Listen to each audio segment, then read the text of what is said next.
Welcome to the channel, and welcome to this Age of Sigmar battle report between the Maggotkin of Nurgle and the Orruk Warclans Cruelboys.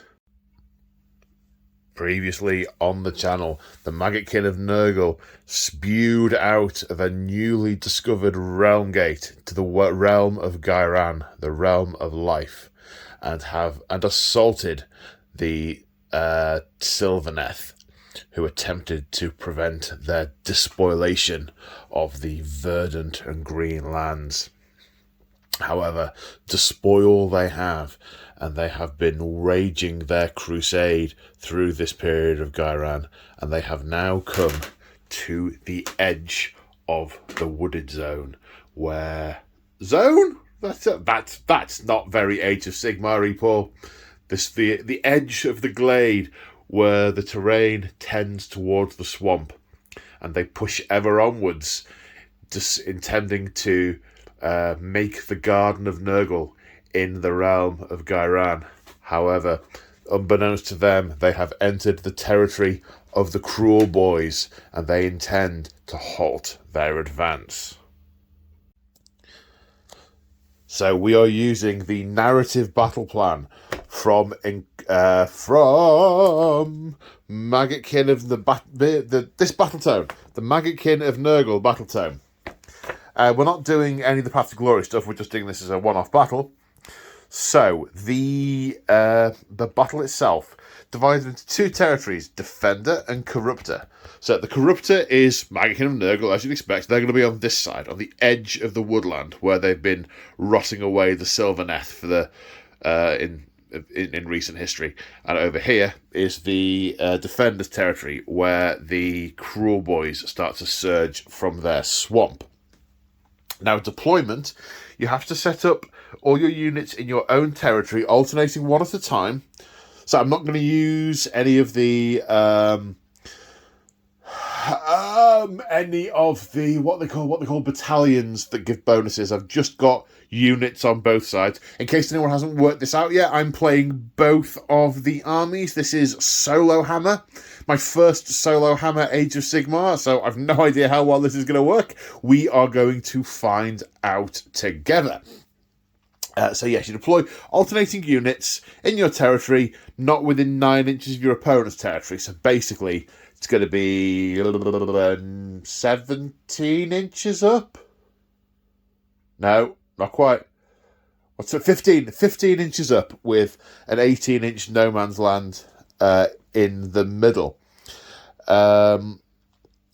There's a special rule called Burn Out the Rot, which is you the defender can use to destroy fecundant gnarl roots. What's it called? Have I got that right? Fecundant gnarlmore. I was close. Unfortunately, however, I don't have any fecundant gnarlmores in my Maggotkin of Nurgle army, so that won't be coming into play. I do have some, they're just not painted yet. When my hobby cycle comes back around to painting more Maggotkin of Nurgle, they will definitely be done. Battle length is 5 rounds. I mean, this is really lovely and straightforward.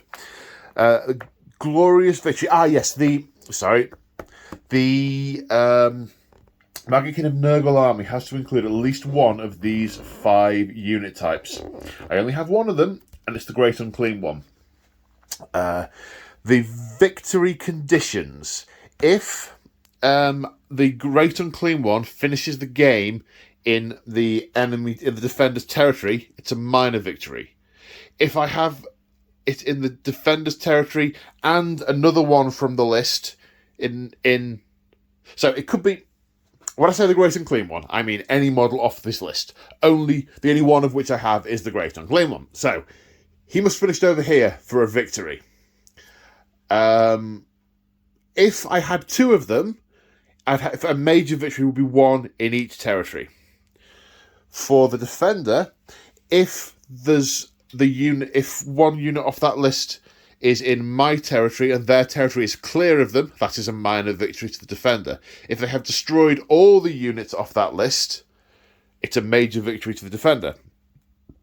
I don't know if I made that clear, but basically this is going to finish it around where the Great Unclean one is at the end of the game. If it's over here, it's a win to the Maggotkin.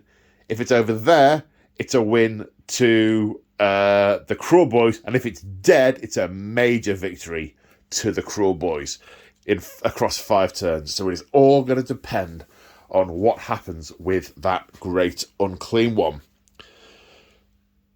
So, without any further ado, let's have a look at the armies.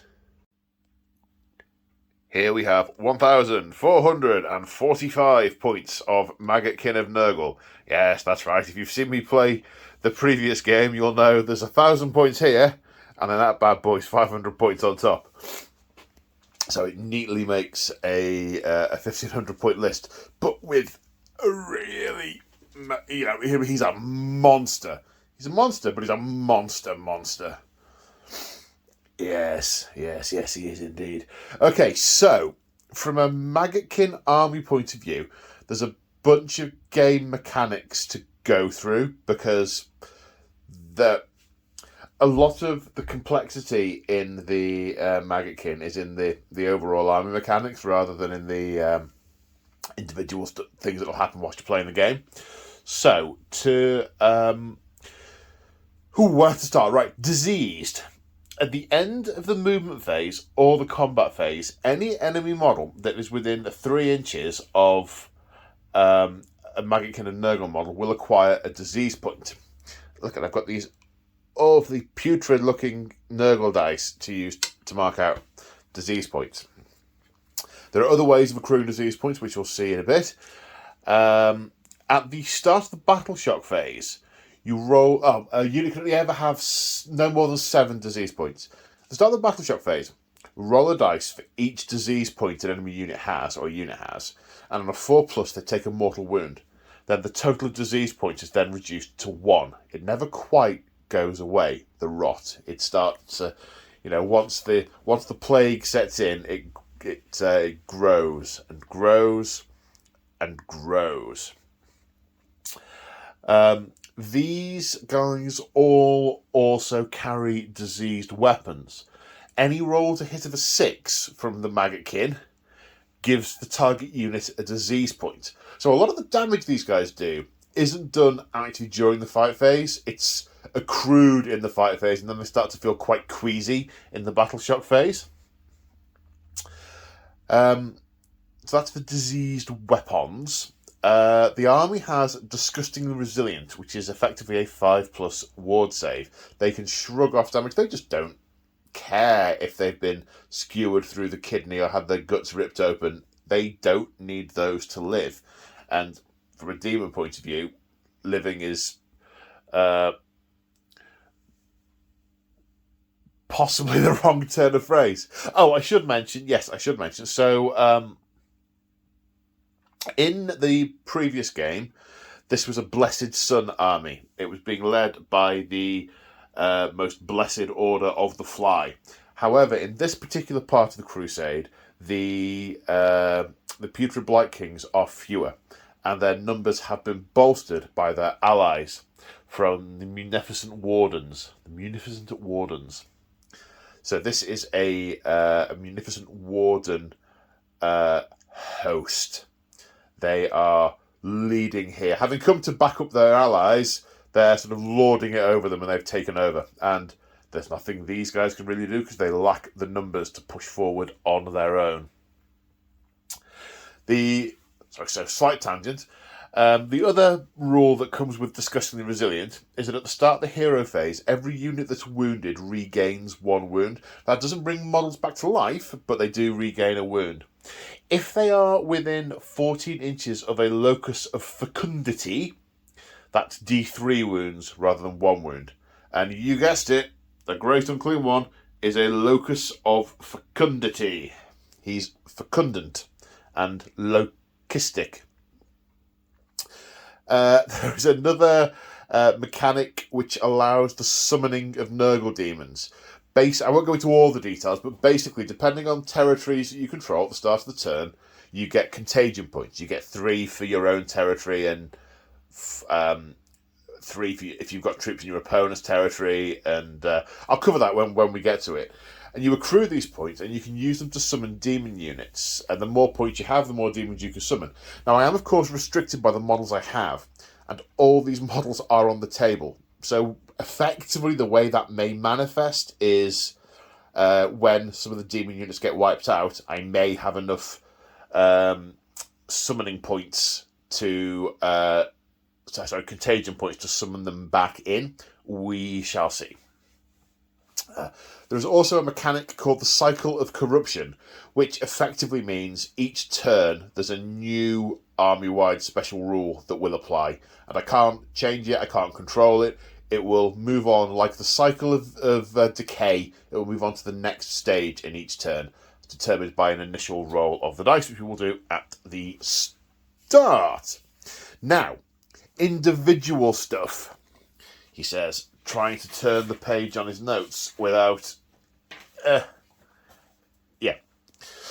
So first off, the Great Unclean one. This guy has got lots of stuff to go through. Now, I'm not going to go through absolutely everything relating to all the models, otherwise we'll be here for a very long time before we get onto the game.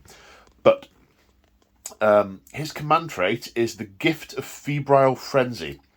Once per game in the combat phase, he febrilely frenzies nearby Maggotkin, and any Maggotkin unit within 7 inches gains +1 attack that combat phase.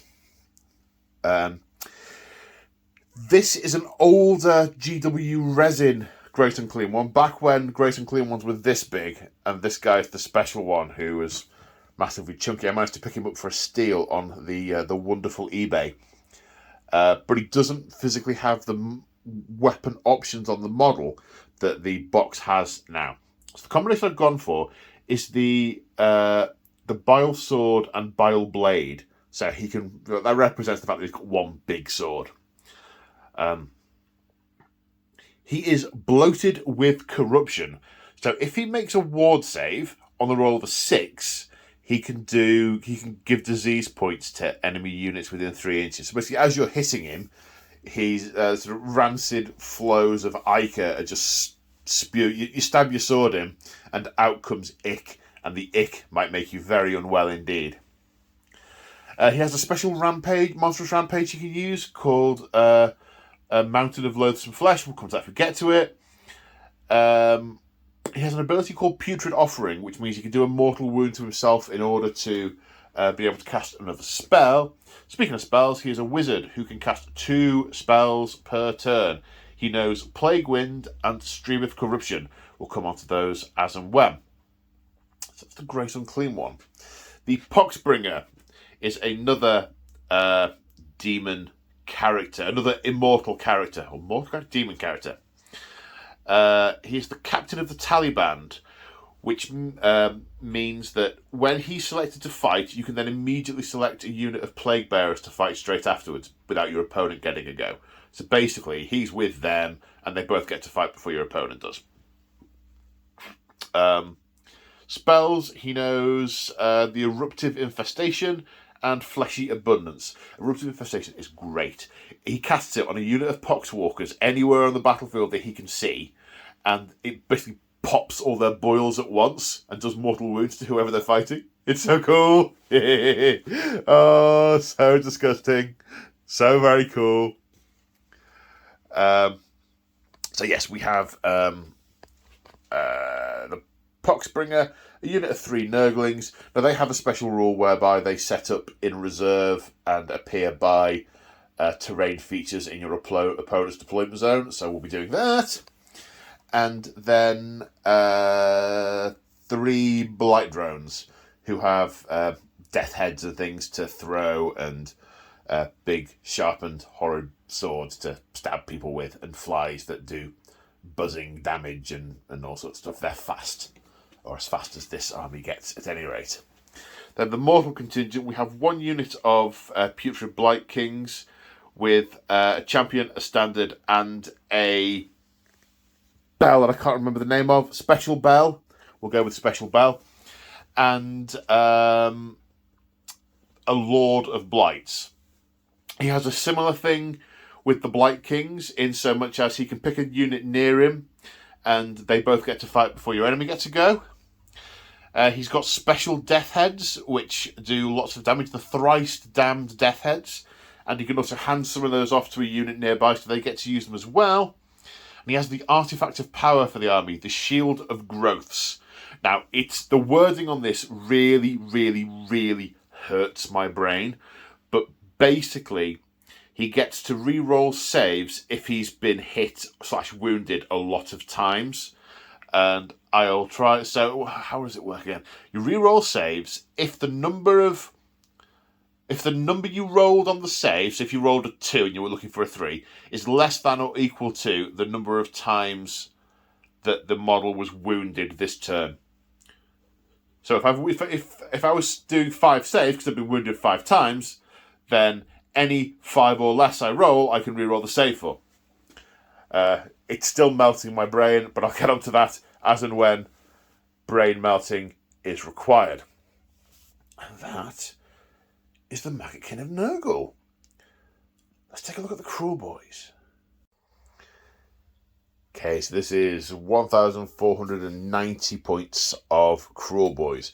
And I have to say, I feel it feels like a lot. I have used this army before, this combination, because it's the only way, with the models I've got anyway, I can leave out the Sludge Raker Beast. I didn't want to put a big monster in against a big monster. I thought it'd be more fun. Otherwise, it would just be the two big things run at each other and one lives, which I don't think would be much fun to watch or play. So we've gone for a smaller force, which does mean it's very similar to an army I've used on the channel before. But that's all right. Army-wide rules. Venom-encrusted weapons. So they brew up all kinds of horrendous toxins to smear their weapons with them.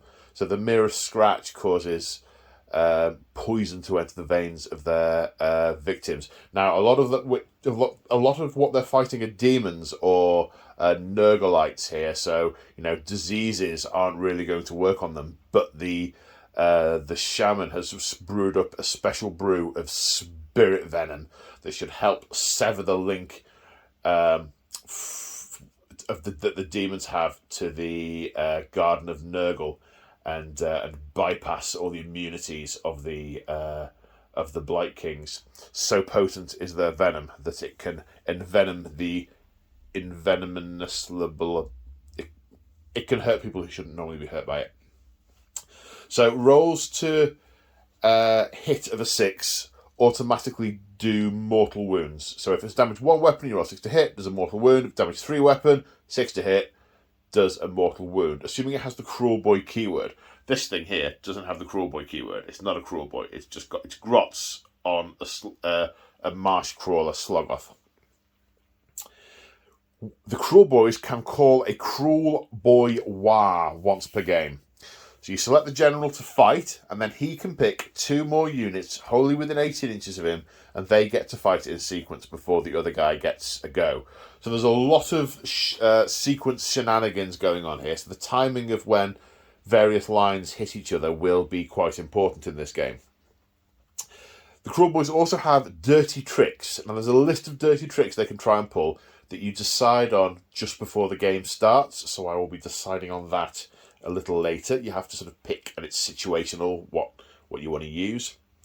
This army are the Grinning Blades. So in the first battle round, the fog is so thick, and the shields are being used as a sort of effervescent terror weapon moving around in the mist.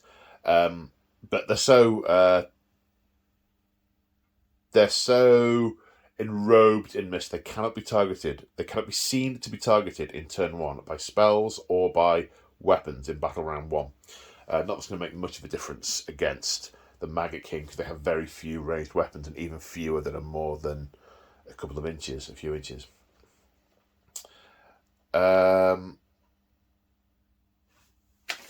So that's the generic stuff.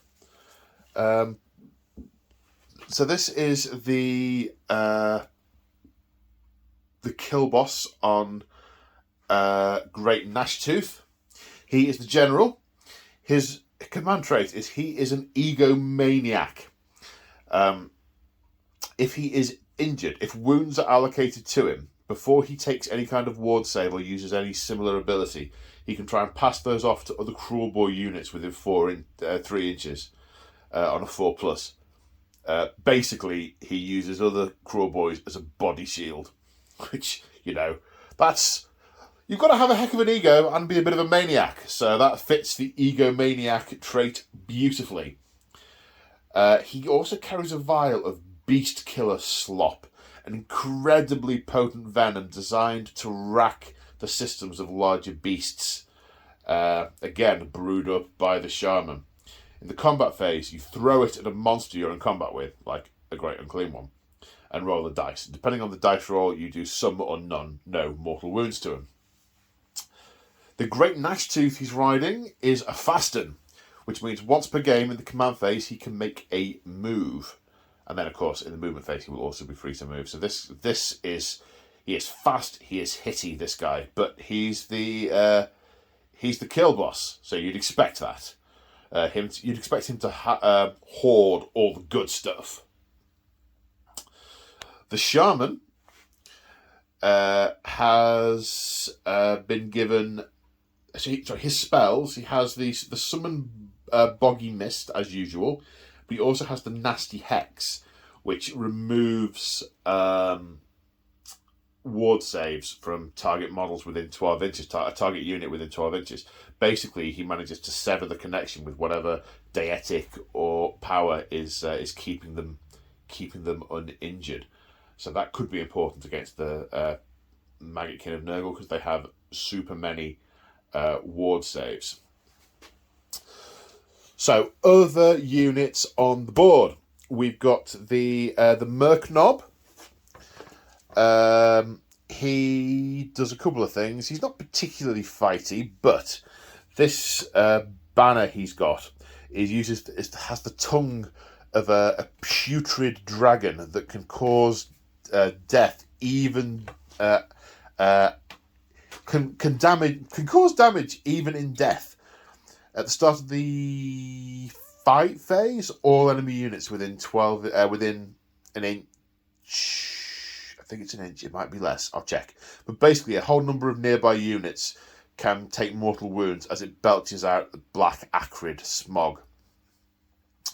We've got the Man Skewers and the Beast Skewer, so some range support there. The Beast Skewer is best against larger models because the amount of damage it can do is a factor of how many wounds the target model has got. So that is going to be target priority number 1 for the Maggotkin to take down, because that can do the most damage to the Great Unclean One at range. 3 units of 10 Gut Rippers with spears, vicious stickers. And then we have the Breaker Boss on Maya Brute Troggoth. He is a bit of a beast. He's pretty slow to move, but he does a lot of damage with his big claws. And this guy, he's got a horrible stick. And there's some shenanigans he can do, which we'll get to if the shenanigans occur. The Sloggoth is a super sneaky little set of grots. It basically does... It's not bad in a fight. It's not great. It's not bad. It does 2 things. One is it's got war drums. And if you hear the war drums, the Orruks get really excited. And every Orruk in range gets... every unit that's wholly within 18 inches gets +1 to hit, which is major. And it can also potentially snag units at the end of the combat phase and bag them up, ready to steal, ready to go and cook. I'm not quite sure what they'll get cooking a plague bear in mind, but there's the potential for models to be snatched there, which we'll come to if it happens. And on that note, let's go on to deployment. Ooh, so excited! So here we are after deployment, and this is what it looks like. The Cruelboys lined up on this side of the swamp, and the forces of the Maggotkin of Nurgle over on this side. I've got to do this weird up and down thing because there's a big stick in the way, which was a poor choice for table setup. It's not made my life any easier.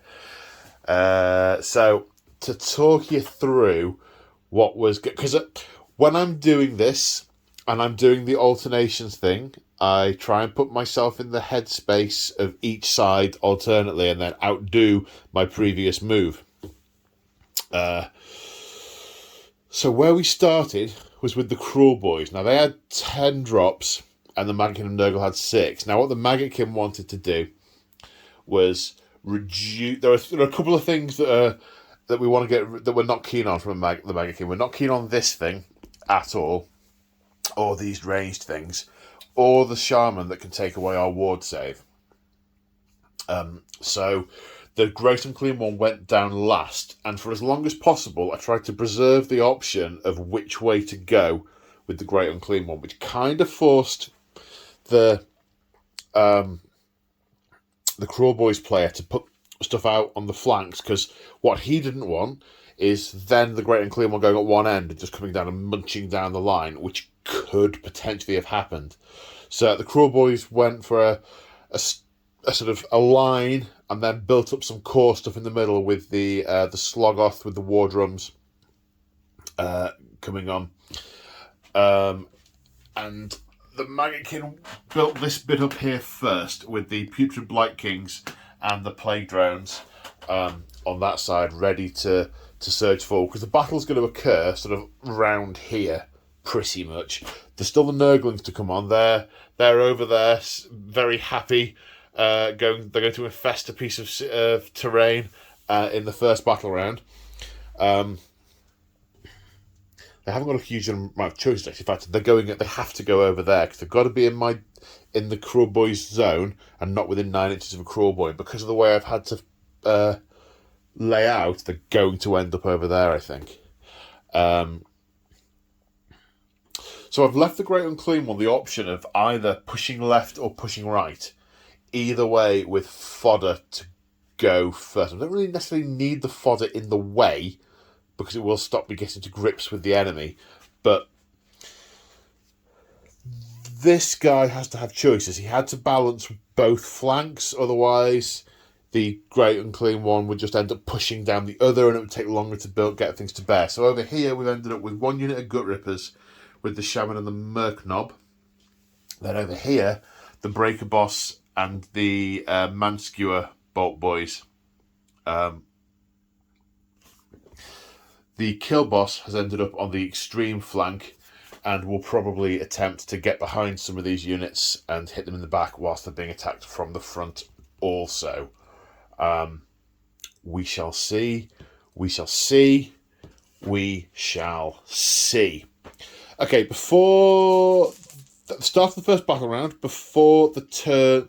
So yes, battle round 1. The game has now begun.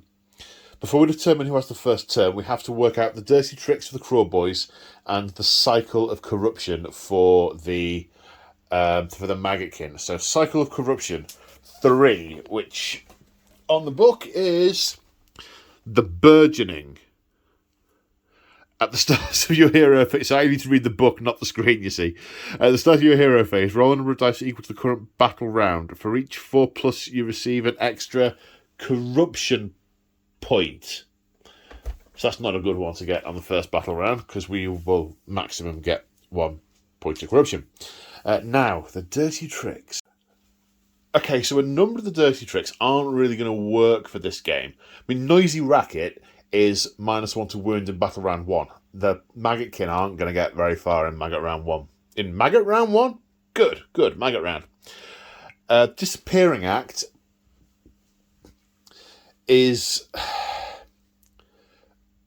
only going to slow units down. They're pretty slow anyway, and I'd rather take them on piecemeal.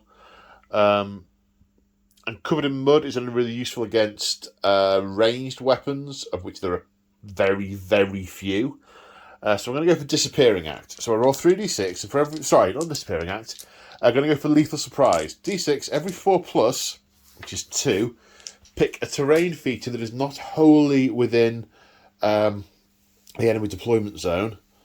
So I'm going to pick the one in the centre, and eeny, meeny, miny, mo. Mo. These two. Now, obviously, normally the Maggotkin player wouldn't know this, so the Maggotkin guy will just pretend he doesn't and act as if he didn't. The first time an enemy unit goes within an inch of either of those terrain features, the Lethal Surprise will go off and do damage. So, let's do the first turn roll. Maggotkin dice first. 4. Now, a tie goes with the army that started to drop first. So, do the Maggotkin, which was the Maggotkin, do they want to go first or second? Well, if I go first, yes, I will get charged, but that's not as big a deal in this game. It will mean there's a round... I'll have one fewer round of being shot by these horrid bolt throwers. So Maggotkin will go first. So in the hero phase, the Lord of Blight generated a command point with heroic leadership, and the Cruelboys opted to go for heroic willpower on the Mercanob because they know there are there are spells about to be kicked off, and he's an anti-wizard thing anyway, so that works for me. So speaking of spells, most of these are out of range. All the Great and Clean ones, offensive ones, are sort of 7, 14 inch range, so aren't really going to work. But what we are going to attempt to do is Mystic Shield on the Plague Bearers to make their save 4+, so I'll give them +1 save. Mystic Shield does not cast, so no need to try and unbind it. Then we're going to go for Fleshy Abundance with... I assume Mystic Shield's a 5, not a 4. Yeah, 5. I don't think there's a casting value of 4. The Hoosier Whatsits, the Poxbringer, is going to attempt to cast Fleshy Abundance on the Poxwalkers, on the Plague Bearers. I'll get there. Cast on a 7. That's a 6. No casting and no need to unbind. Right then, movement.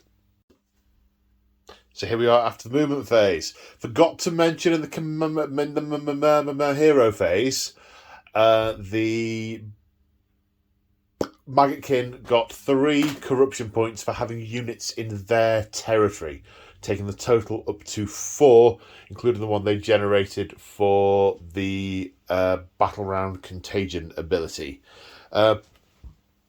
Not a huge amount to actually do. There were never going to be any charges because of range. So the idea was either sit back or come forward, but this is all about invading the enemy territory and despoiling it. So sitting back doesn't really work for me. So it's been coming forward.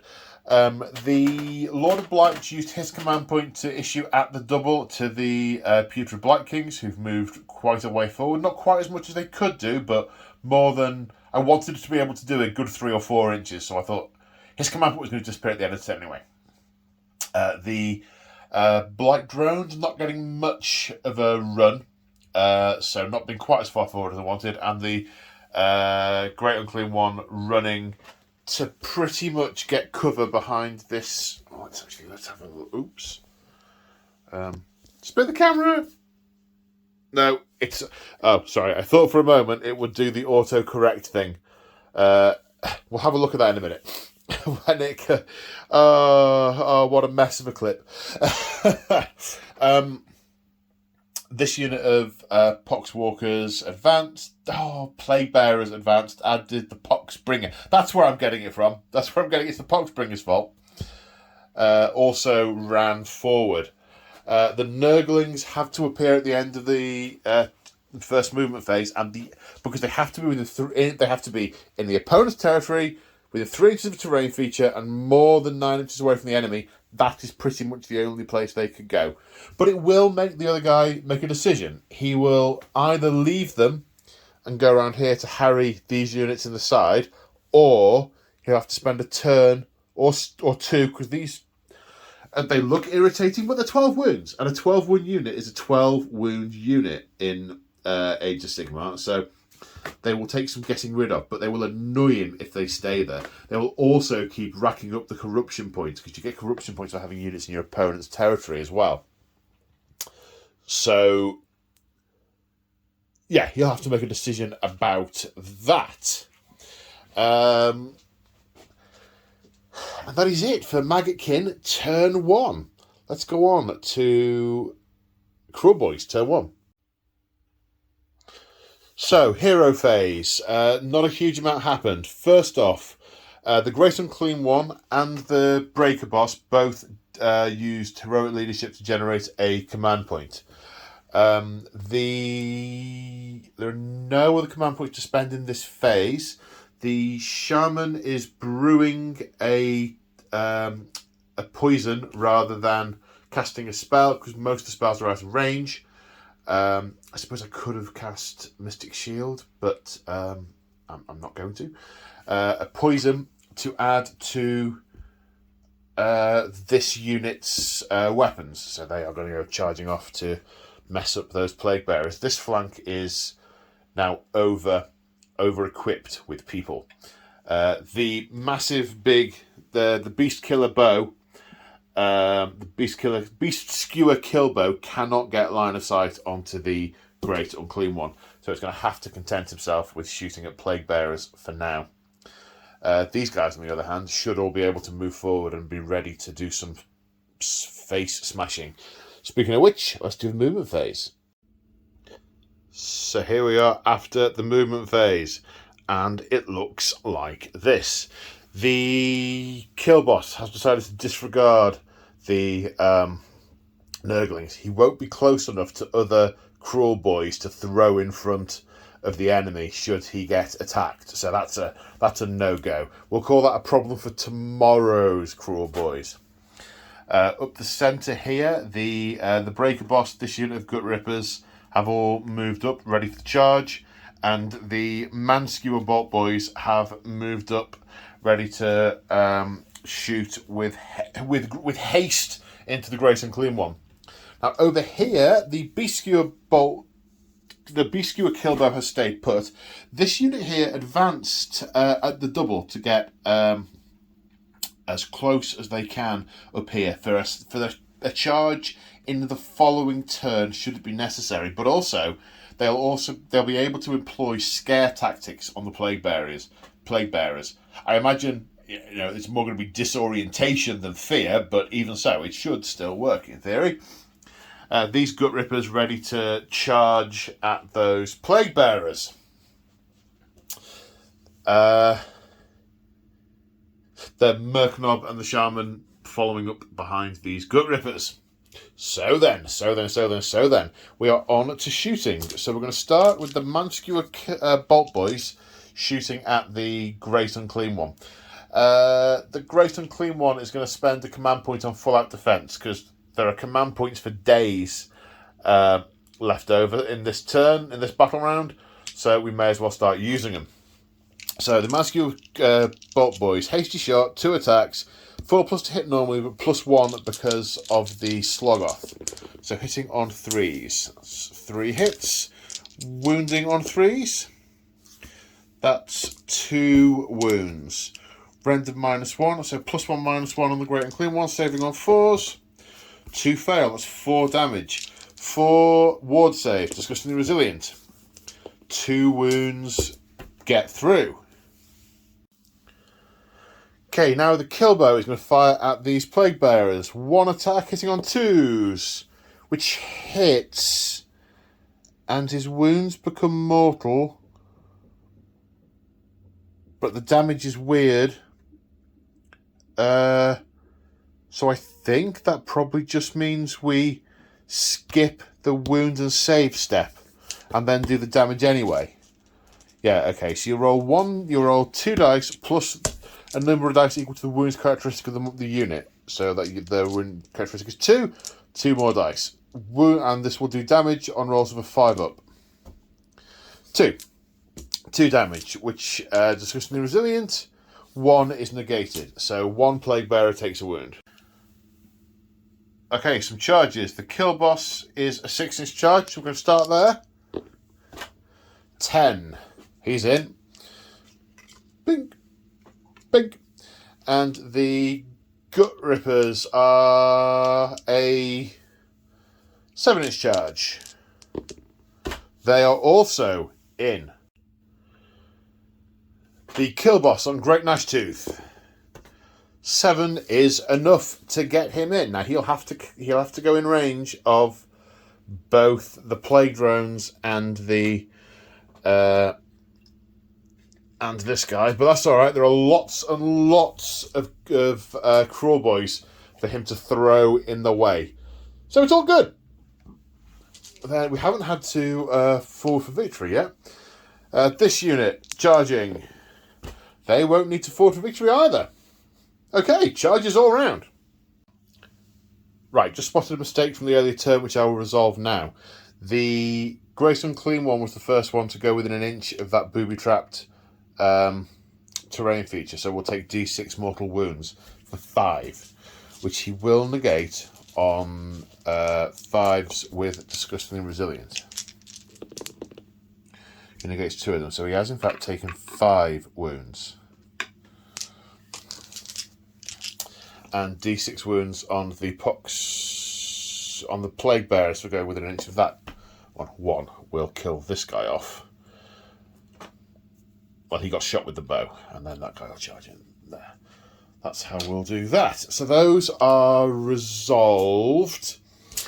Now in the chart, it turns out that the Breaker Boss has made it within 3 inches of the Grace Unclean one. So we're still in the charge phase because the Grace Unclean one is able to do his own very special monstrous rampage, which is Mountain of Loathsome Flesh. Roll a dice. On a 2+, he takes a number of wounds equal to the total on the Mountain of Loathsome Flesh table. On a 2+, he takes 4 mortal wounds. So, 4 wounds taken. Right, now, when does Contagion happen? Does it happen in the charge phase? Let me check. Okay, so there's a whole bunch of stuff going off here that I need to make sure I try and get right. So, the first thing is the Breaker Boss is going to go first, and he's going to attack the Putrid Blight Kings. He is going to use his Breaker Harness. At the start of the combat phase, you can say he's using the Breaker Harness, and he deals D3 mortal wounds to the Troggoth for 2. So the unit has taken 6 mortal wounds. But for each mortal wound it suffers, it gets an extra 2 attacks this phase. So normally the Ironbound clubs have 4 attacks, but I've just done 2 mortal wounds to the troll and really enraged him, so we have an extra 2 attacks. He is within 18 inches of the Sloggoth, so the war drums are juicing him up. He's going to hit on 2s. Now the Putrid Blight Kings are going all out defense to increase their save to 3. So hitting on 2s. That was either a 1 or a 3. I need to reroll that. So that's 7 hits. These wound on 3s, these Ironbound clubs. Wounding on 3s, that's 5. They're -2 rend, so these will save on 5s. 1 saves. 3 damage each, so that's 12 damage. Need dice from pocket. 12 damage that will be disgustingly resiliented away on 5s. Ooh, that's not great. 1, 2, 3 have been disgustingly resiliented.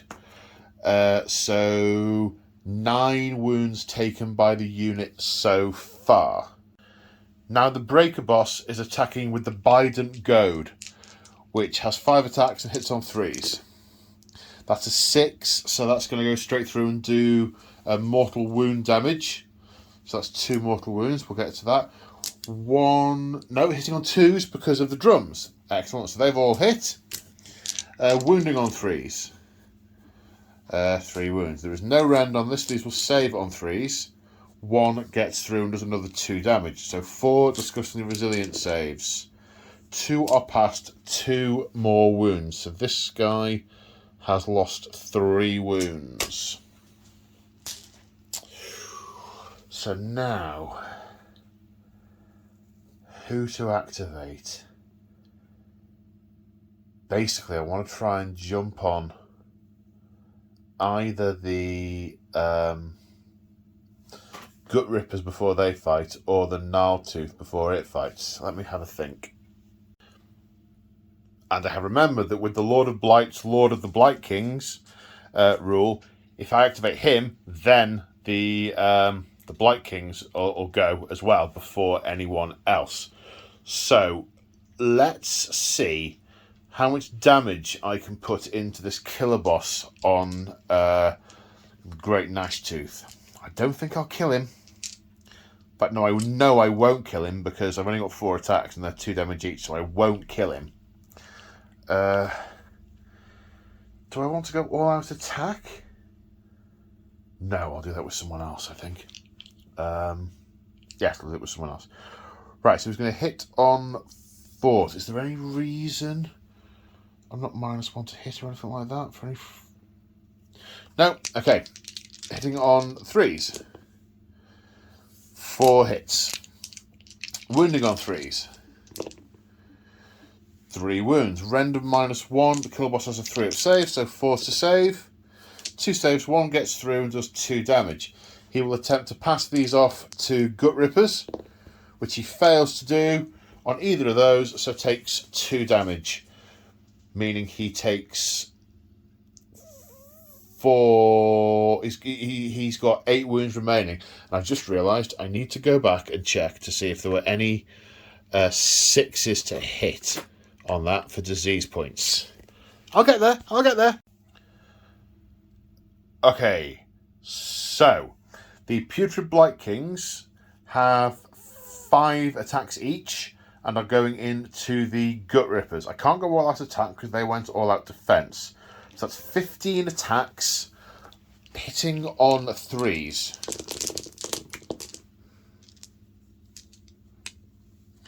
Wounding on 3s. Was it 3s? It is 3s. Oh, goodness me, that's poor. And again, I didn't check the hits. Right, I'll go back to that in a sec. Render -1, saving on 5s. Sorry, 6s. No, so that's 3 wounds, so 1.5 Gut Rippers die, plus some disease, which I'm just about to check. Okay, so the kill boss is going to turn his attention to the plague drones before they pounce on him. Not sure if this is the right thing to do or not, but it is what we are going to do. So he's going to be hitting on 2s because, well, they're in range of the Slogoth for a start, and also the Savage Hound rule means that when he charges, he gets +1 to hit with the bone-crushing fangs of the Great Gnashtooth. So let's do the 4 attacks of the kill boss first. Okay, so he's going to hit on 2s. He hits on 2s. That goes straight through and does 2 mortal wounds. Then these will wound on 3s. 2 wound. Render -1. I don't think I've seen anything anywhere that says that the render the demons can't be modified. I think that's definitely a 40k thing. So save of 6s then, because render's -1.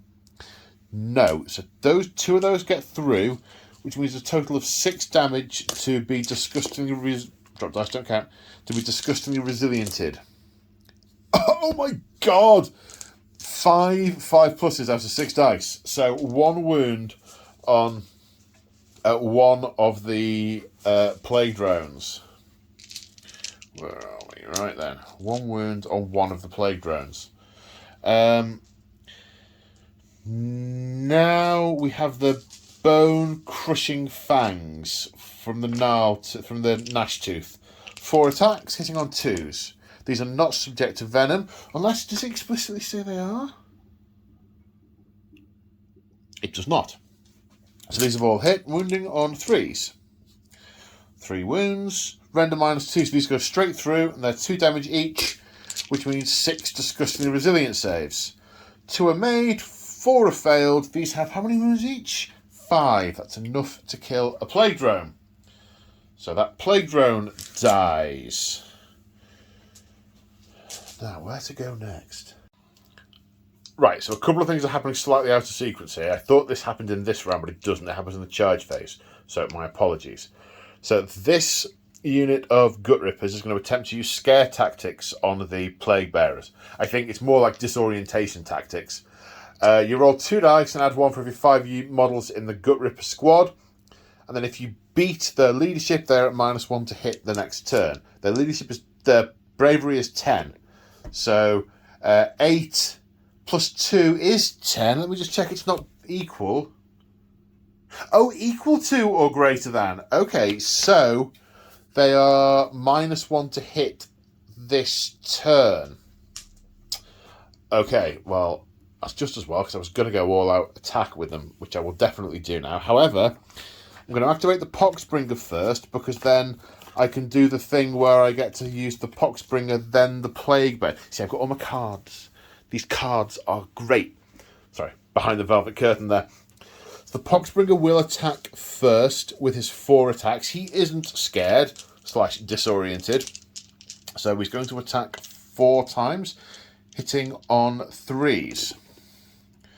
Hits twice. Wounds on 3s. 2 wounds. Render -1, so these will save on 6s. No saves. He does D3 damage for 5, which will kill 2 and wound 1.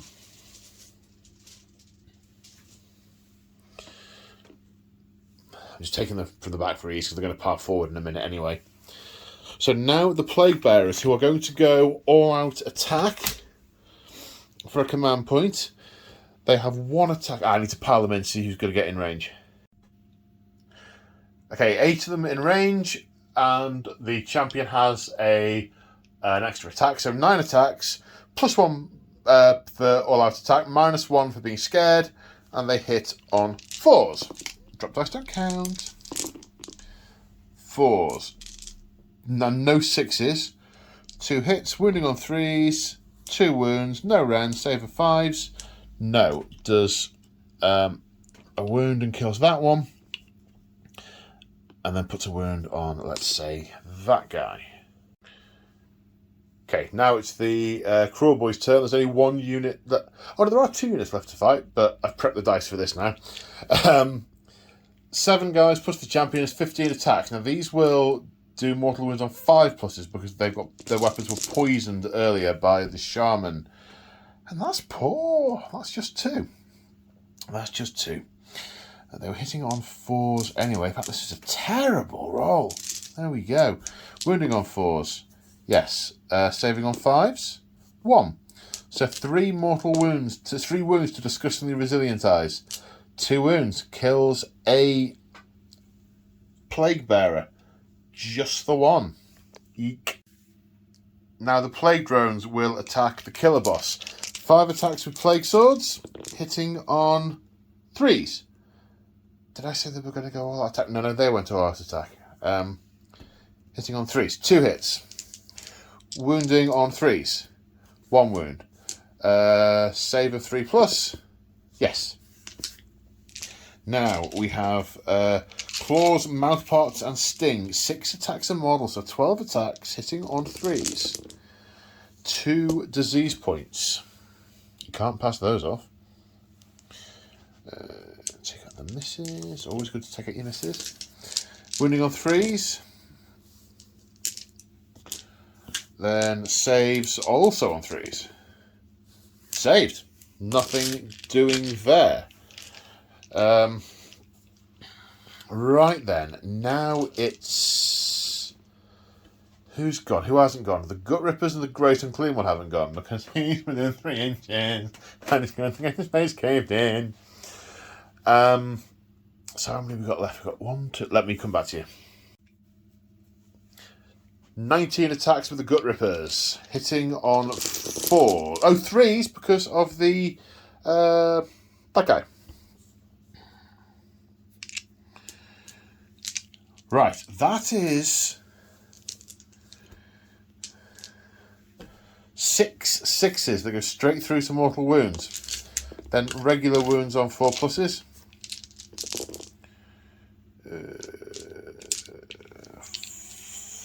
5 of those, saving on 3+ because of all that defense. They all save, so it's just the mortal wounds which can be negated with disgustingly resilient. So they negate 3 of them, but that's enough to kill this guy. and put 2 wounds onto... Let's go on the guy next to him. Put 2 wounds onto that guy. Okay, now the Great Unclean One will activate. And I need time to read the massive card. Okay, so the Great Unclean One is going to use the Bile Blade against the Bile Blade against the Gut Rippers because they're within 2 inches, and the Bile Sword against the Gut Rippers, and the Bile Blade against the big guy riding a troll. So the guy riding a big troll. Bile Blade, 4 attacks, hits on 3 pluses. 3 hits. There's a 6 for a disease point.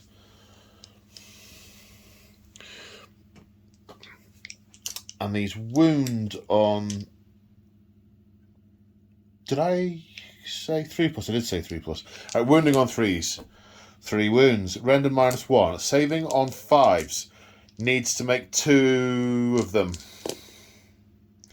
Makes 2 of them. Take 2 get through. So 1 gets through. 3 damage. Puts him on 3 wounds remaining. Oh, that could be important. Then 4 attacks with the Bile Sword, which only hit on 4s. 1 miss. Another disease point on the Gut Rippers, taking them to 3. It may not matter in a moment. These wound on 3s with a rend of 2, doing 4 damage. So he may well just swipe lean over and swipe the entire unit here. So wounding on 3s. 2 1s. So that's basically a flat 4 damage gets through, which kills 2 Gut Rippers.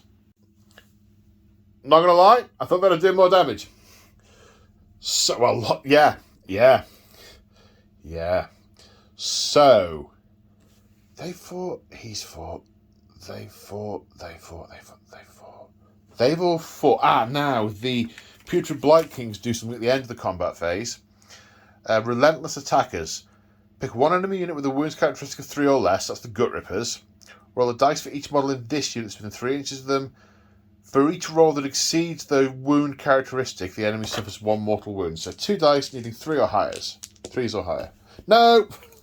Obviously they're a little bit shocked at having lost so many. But actually, this could be interesting. This is going to be interesting. Right, speaking of end of the fight phase, we're now in the Battle Shock phase. At the start of the Battle Shock phase, we need to make disease tests. On the Breaker Boss, 4+, takes a wound. So he's down to 2, and that reduces to 1. The Gut Rippers, disease of 3, no disease, and it goes down to 1. The Killer Boss, 1 wound, and the disease goes down to 1. Oh, what am I doing? I've started counting wounds remaining. Oh, I have. I'm meant to be on wounds taken. Right, okay, so you've taken 3 and this guy has taken 10. I get so mixed up. Oh, hang on. I forgot. Everyone got an extra disease point at the end of the fight phase for being within 3 inches of things. So I'll just nip through and do them. So he would have had an extra 1. Didn't take a wound. The Gut Rippers, they did take an extra wound, which killed this guy. The Breaker Boss did take an extra wound, putting him on 1 wound remaining. And these guys will have gone up to a disease level of 1, which never goes away unless you can heal. These guys don't ever heal. Which did not do a mortal wound. So now we're on to bravery checks. So this unit of Gut Rippers, 1, 2, 3, 4, 5, 6, has lost 4. 4 plus 6 is 7. What is a Gut Rippers? Bravery 5, but only 1 will ever run. because it's all part of the plan, lads, according to the boss. So anyone's going to run there. They can't fail. The Plague Bearers can't fail, but if they're all a one could come back. No. And these Gut Rippers, 1, 2, 3, 4, 5, 6, 7, could fail. They lost 3 plus 2 is 5. No, they stand unusually firm. Right, I've got a big stack of corpses and cards to move out of the way. Then we'll see what happens in battle round 2. Oh my god, that was so bloody. Okay, so priority roll for battle round 2. This is pretty simple. Both sides want to go first because there's an almighty melee here. And if the Cruelboys go first, there will definitely be a cruel war, and they will be fighting first. And if I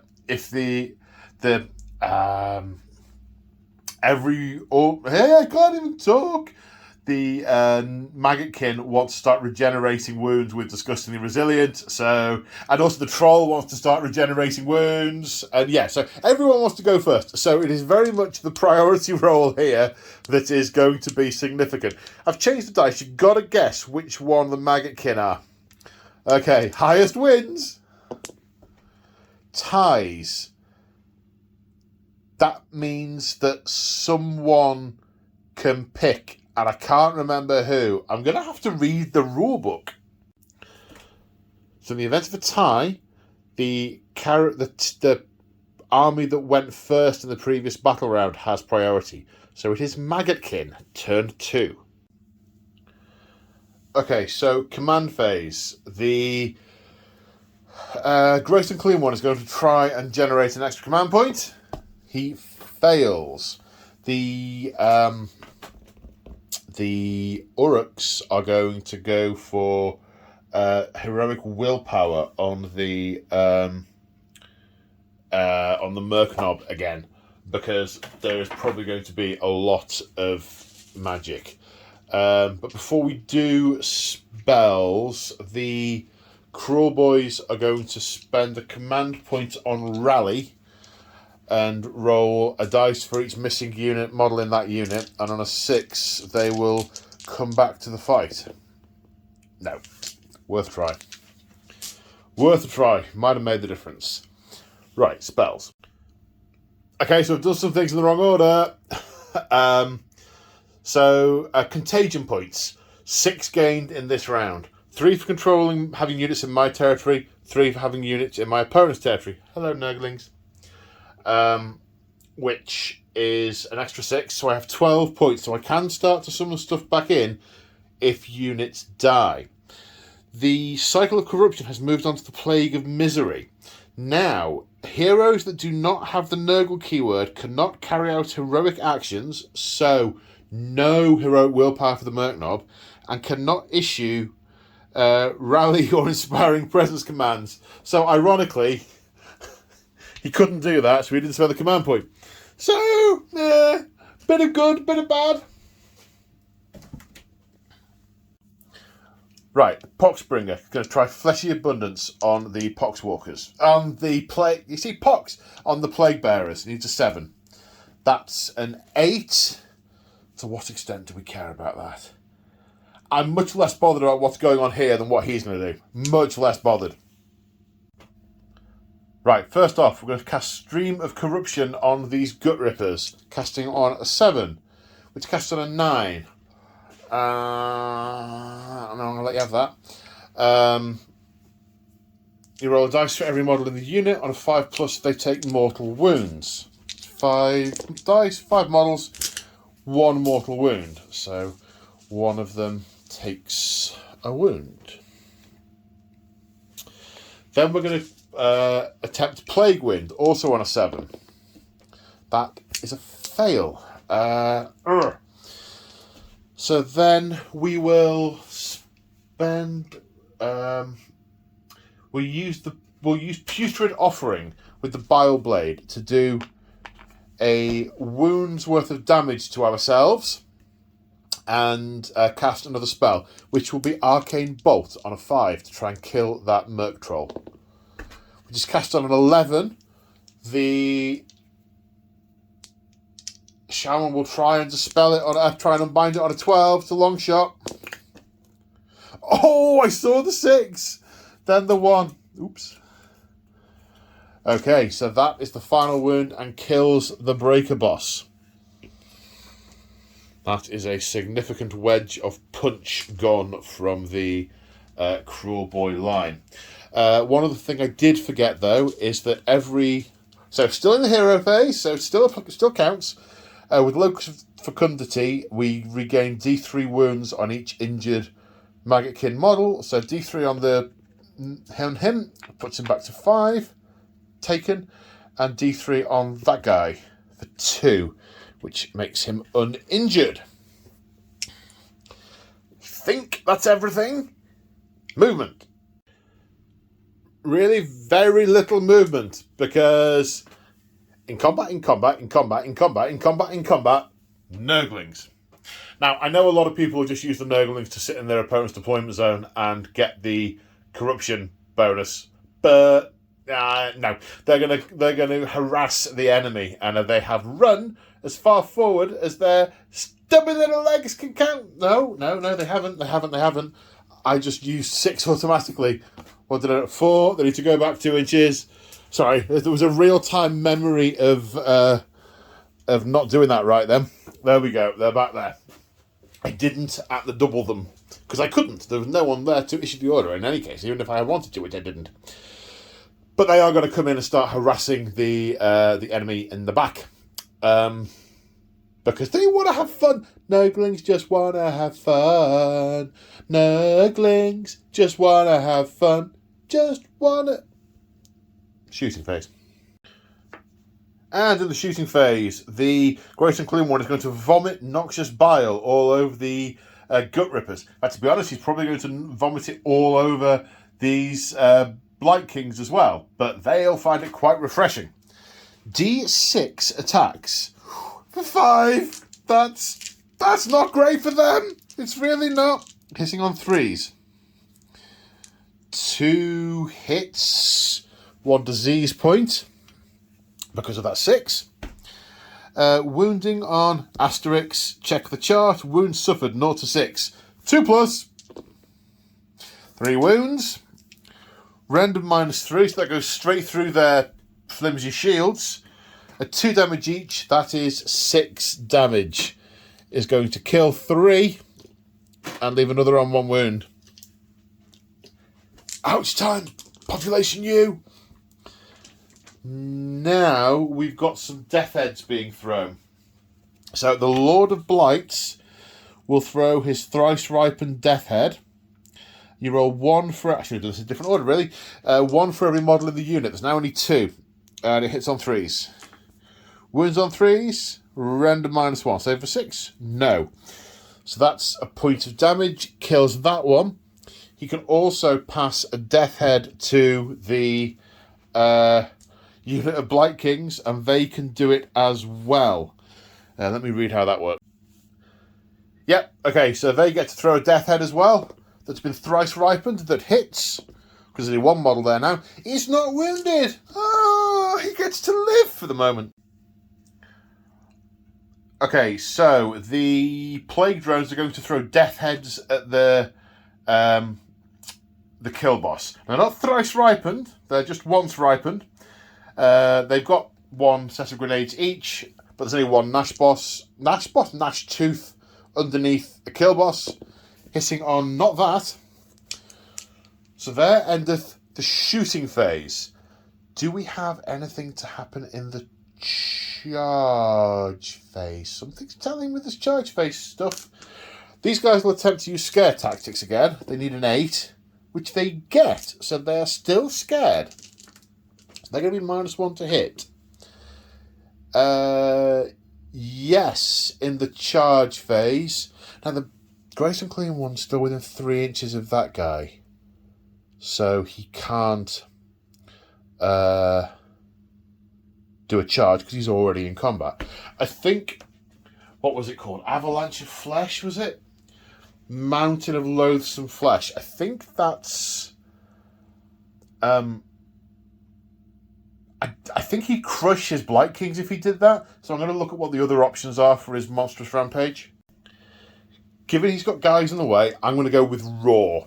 And I think he's going to bellow and sort of spit phlegm all over the kill boss. So on a 2+, he can't issue or receive commands. No, he is unfazed. He is a kill boss. He is riding a vicious Gnashtooth, and he's got a vial of monster-killing slop in his pocket. So he is not concerned. So that's the charge phase. We're now to the fight phase. So tis for who's going to pick first? Well, sorry, it's obviously the Nurgle Maggotkin are going to pick first. Let me have a think. And what I've been thinking about is the fact that the Great Unclean One is within 3 inches of the Gnashtooth, who obviously he wants to attack, but he's not within 2 inches, and that's the range of his weapon. And even if those Blight Kings kill that Gut Ripper, when he still won't be able to get enough move with his 3 inches to end up in range.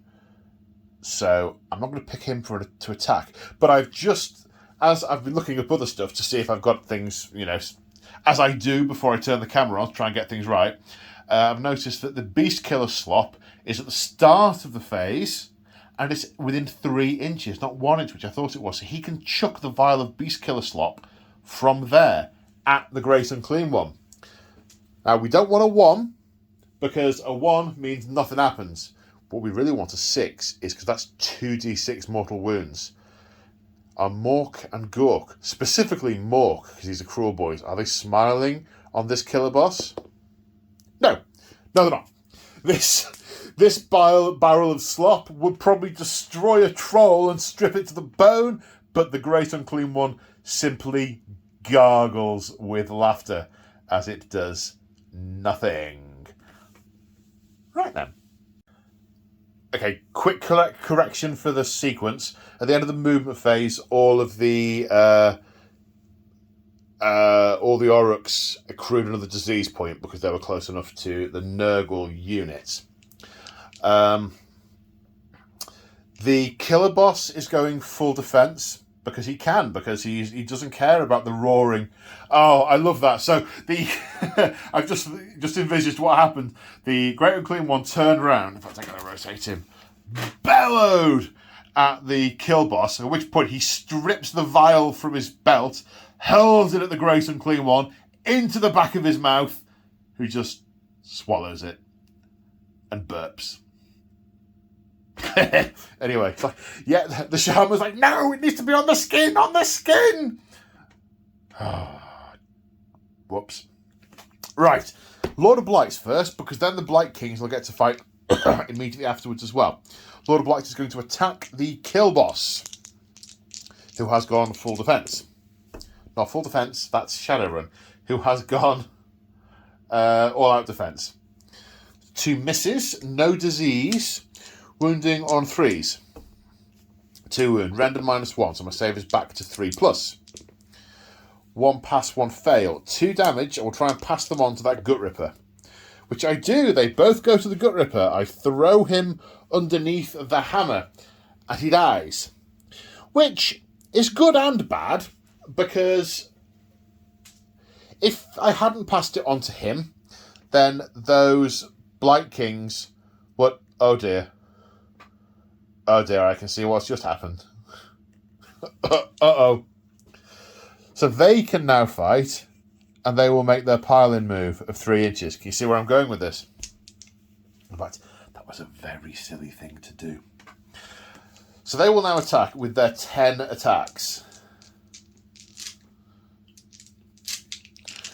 which will hit on 3s. 3 6s there, so his disease goes up to 5. Then wounding on 3s. 5 wounds. Rend of 1, so saving on 3s. 2 are failed, 1 damage each. So that takes him up to 5 wounds taken. Now,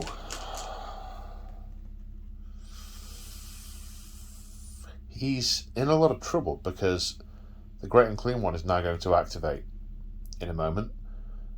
So Yowzers. How are we going to get around that? All right, let me rephrase that. What do I want to attempt to kill before I die?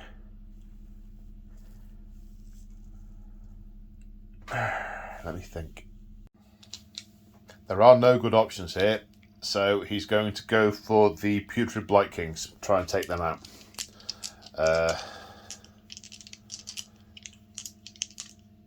No, maybe I should go for the Plague Drones, because they haven't attacked yet. But are you really going to survive the Great Unclean One? He's got 5 wounds left. He does 4 and 3. He has to get 2 wounds through. I'll kill him. He's going to try and kill the Lord of Blight. That's what he was doing earlier. That's what he's going to carry on doing. I don't think it's going to work, but I think that's the more ignoble thing for him to... Obviously, running away is preferable at this point, but he's got to survive, and he won't. I mean, he's got 5 disease points on him. Okay, so... At the Lord of Blight, we have 4 attacks, hitting on 2s because of the thingy. Okay, so that's 2 hits. They automatically go through... 2 6s, sorry. They go through and become mortal wounds because of venom. What's that doing in that pocket? So that's 4 go straight through. Then 2 wounding on 3s. 1 passes. Rend of -1, so save of a 4+. Yes. So these will shrug with ward saves. He makes 3 of them. Oh, I'm having a dice issue. You see, my dice pocket is now sharing. My wound counter dice pocket is sharing it with disease dice. And it's not working. I don't have enough pockets. Oh, the Gnash Tooth. Hitting on 3s. Now, he doesn't have... Sorry, 2s. He doesn't have the thingy. So, no venom. Wounding on 3s. All wound. -2. So this will save on 5s. 1 save. Hey, if you... So he's got 6 ward saves to take. If he fails all of them, he's dead.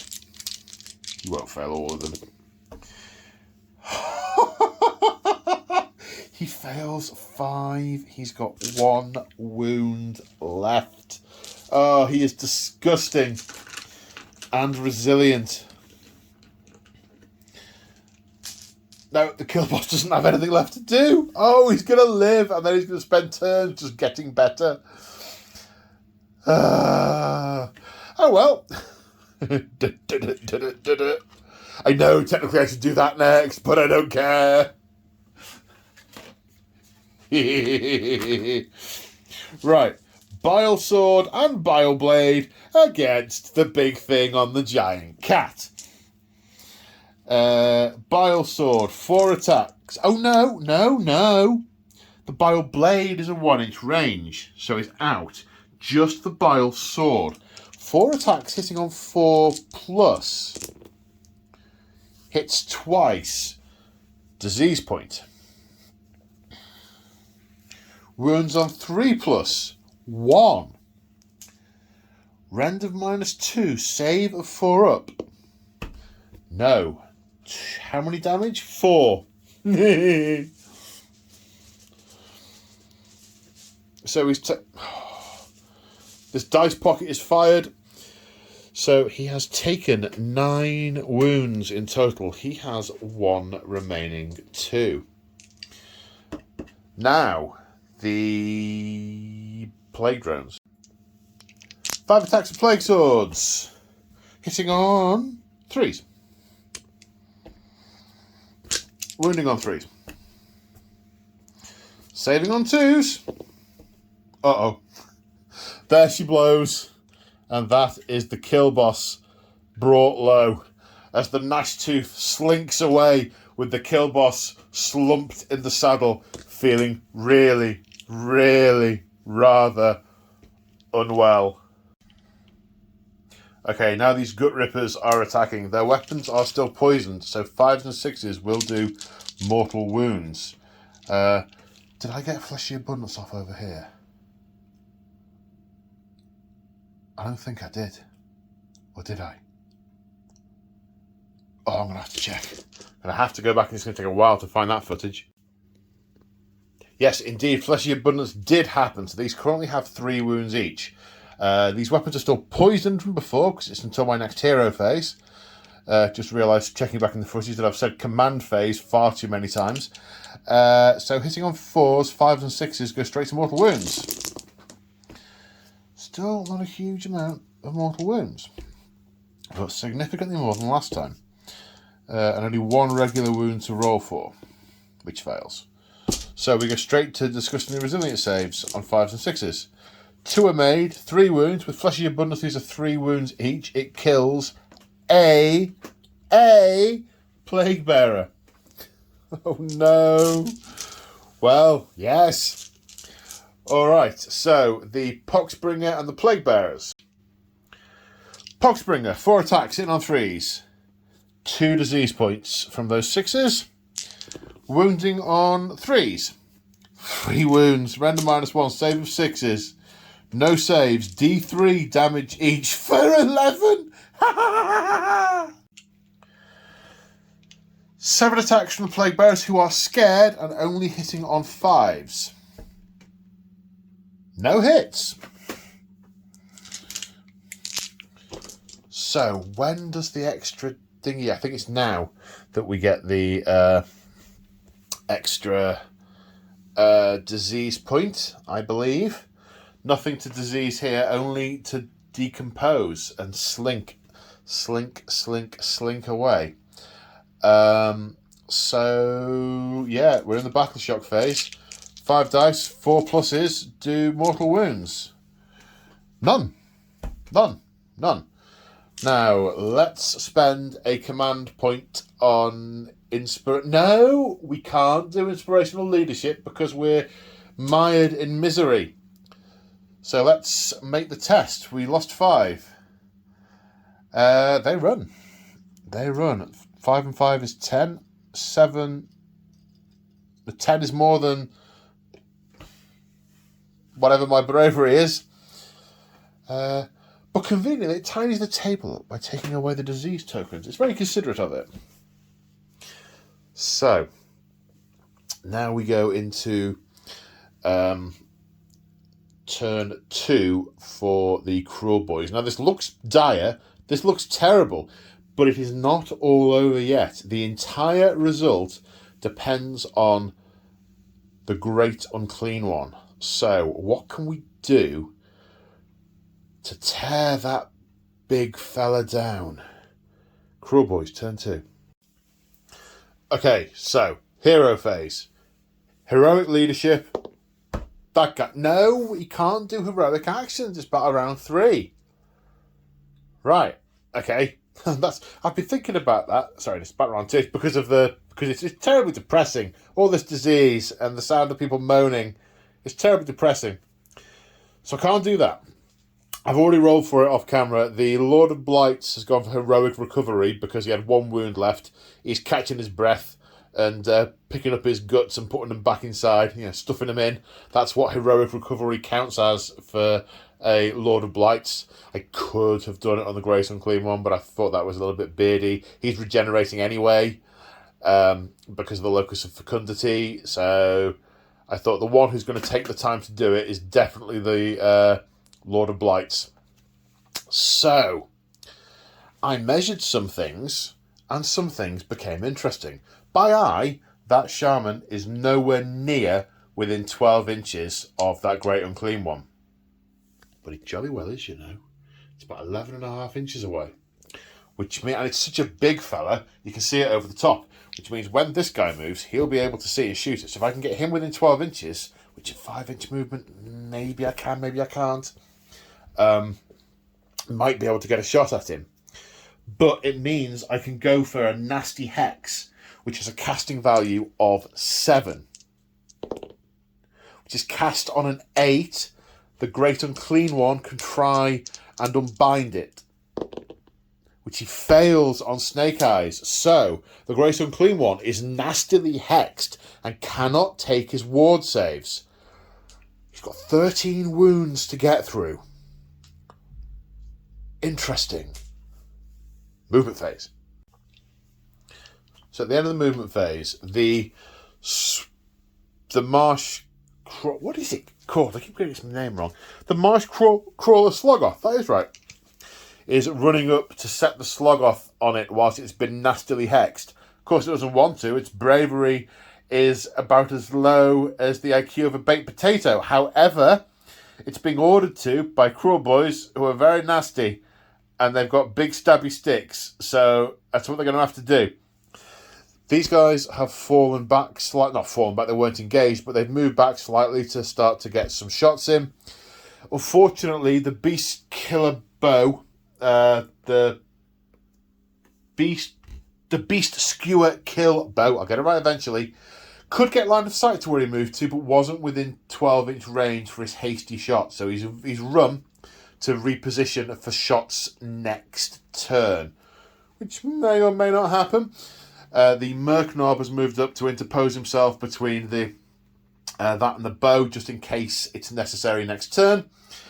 These Gut Rippers have moved up to interdict these these Plague Bearers. I'm going to have to call him the Plague Bringer rather than the Pox Bringer, because I'm blaming that entirely. Because we don't want to be surrounded. There's nothing really they could do from over there. Okay, so shooting phase is where we go to next. We're going to spend the command point on all-out attack on the Manskewer Bolt Boy. So they're going to hit on 3s against the Great Unclean One. 3 hits. They wound on 3s. 2 wounds. There's a rend of -1, and I need to lean over and read the Great Unclean One save. It is 4, so he's going to save on 5s. Saves 1. 2 damage that he cannot, disgustingly resilient because of his nasty hex. 11 more wounds to get through. Right, charge phase. The Marsh Crawler is going in. Needs about a 4. 8. That's in. Dink. These Gut Rippers are also going in. Also in. At the end of the charge phase, the Great Unclean One is going to do a monstrous rampage, Mountain of Loathsome Flesh. On a 2+, it will do a determined amount of mortal wounds, which, given he's now down a bracket, is only 3. So 3 damage to the Marsh Crawler. Only. Right. I'm going to select the Marsh Crawler to attack. Merknob is issuing thingy, and Great Unclean One is doing thingy. All out attack, all out defense. So all out attack means the Nectar and Cata sticks are going to hit on 2s. They all hit. Wounding on 4s. 2 of them wound. This guy does not have poison weapons, so the fact that I didn't see it means we're all fine.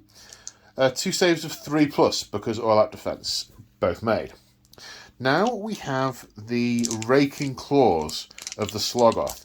Hitting on 2s, all hit. Wounding on 3s, all wound. Rend of -1, so saving on 4s. 3 save, 1 gets through, another 2 damage. So over here, the Poxbringer has been moved within 3 inches so he's going to activate and make his 4 attacks, which hit on 3s. Okay, none of those hit. However, he is the captain of the Talibans. Oh, that's right. I remember this from last time. That is very, very badly worded. He's the captain of the Tally. And so the Plague Bearers get to activate. Now they're all within 1 of 1, and they're all incredibly spiky and sticky outy. 1, 2, 3, 4, 5, 6, 7, plus an extra one for the champion. So we're looking for 8 attacks, hitting on 4s. No disease there, and wounding on 3s because these are horrid, icky weapons. 4 saves of 5+. Now, kills 2 Orruks. It's now the Orruk's turn. They will have 2 are dead. There's 8 left. 16, 17 attacks. Hitting on 4s. Those 2 are mortal wounds. Because poison. Specially brewed to work on demons. Then wounding on 4s. 1 save, a 5 up? No. So 3 discussing the resilient tests. 1 pass, 2 fail. Doesn't kill 1 because of boop. Boop. Doesn't kill 1 because of the thing, with the thing and the thing. Fleshy Abundance means they're 3 wound models. So what will actually happen is in the hero phase of the Maggotkin's next turn, that spell will end and that Poxbringer will fall down dead. What order does... Yes, that must be what happens, because they'll start to heal wounds, but I think that must happen that way around, otherwise the drawback of the spell is silly. Okay, so now... What? The Great Unclean One is going to pivot round and give this Troggoth a really bad day. So, 4 attacks with the Bile Sword, hitting on 4s. 1 disease point for the Troggoth. Oh, I've emptied the disease dice out of the pocket because it was causing me problems. That's a good point. These guys are going to need one as well. They're going to need one as well. There we go.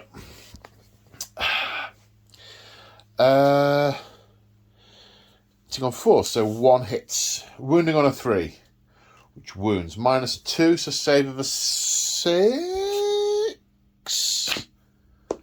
Saves? Oh, maybe the grot's just ducked and the blade sailed clean past. Now the Bile Blade hits on 3s. Wounds on 3s. 4 wounds. Uh-oh. -1 for the Bile Blade, so we'll save on 5s. Saves once.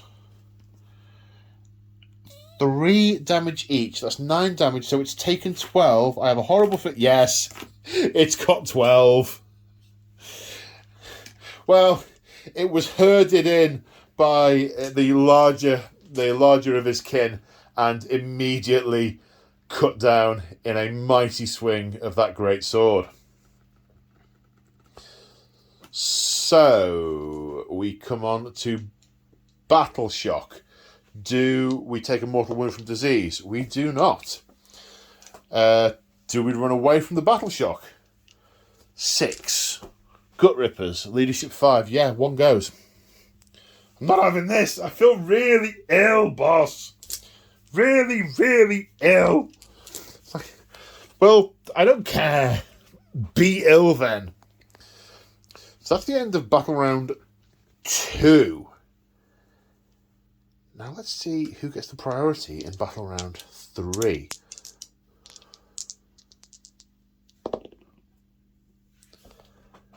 The Cruelboys have the choice, and oh yes, they are going next. So this is going to be quite a short round. It's going to be Nasty Hex, open fire all weapons. That's exactly what it's going to be. Okay, Battle Round 3. The cycle of corruption has moved on to nauseous revulsion, which makes non-Nurgle units charge 1 inch less and affect their piling. You can't end up closer to a unit than Nurgle model than you started. So that's not going to have a huge effect, I don't think. Heroic actions. The Merc Knob is going to try and generate a command point, which he fails to do. He's obviously quite apprehensive. I mean, he's bigger than these boys, but he's not bigger than that. The Grace Unclean One is going to try and knit itself back together with Heroic Recovery, which it achieves 3 wounds back. Boop. Boop. Which puts it back to 12 wounds. Yowzers. Okay, the Shaman is going to again attempt a Nasty Hex. Needs a 7, doesn't get it.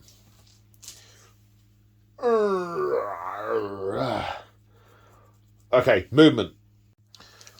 Okay, not much move, because not much is alive. These guys have moved back a little bit. The Merc Knob, I contemplated putting him up front to go for a charge, but he'd be in the way of the Kruelboys. He was also in the way of the Beast Skewer Kruelboy there, so I've moved him around here to be out the way, and he'll get jumped on next turn, I am sure. So we're on to shooting. So the Man Skewer Bolt Boys, we're issuing... come on, brain, what's it called? Full out attack with them. So they're going to hit on 3s. I think I was adding 1 from the crawler before, which I checked. I shouldn't have been doing that. I should only be against melee attacks. So I've worked that out, but late. Hitting on 3s. 2. Okay, wounding on 3s. Or wound. Rend of -1, saving on 5s. 2 save, that's 2 damage each, that's 4. Disgustingly resilience. There we go, so that's put the 3 damage on that he's just recovered. Now, let's see what the Kruelboy can do. He could kill him. He could kill him. So the Man Skewer Kruelboy is going to hit on a 2.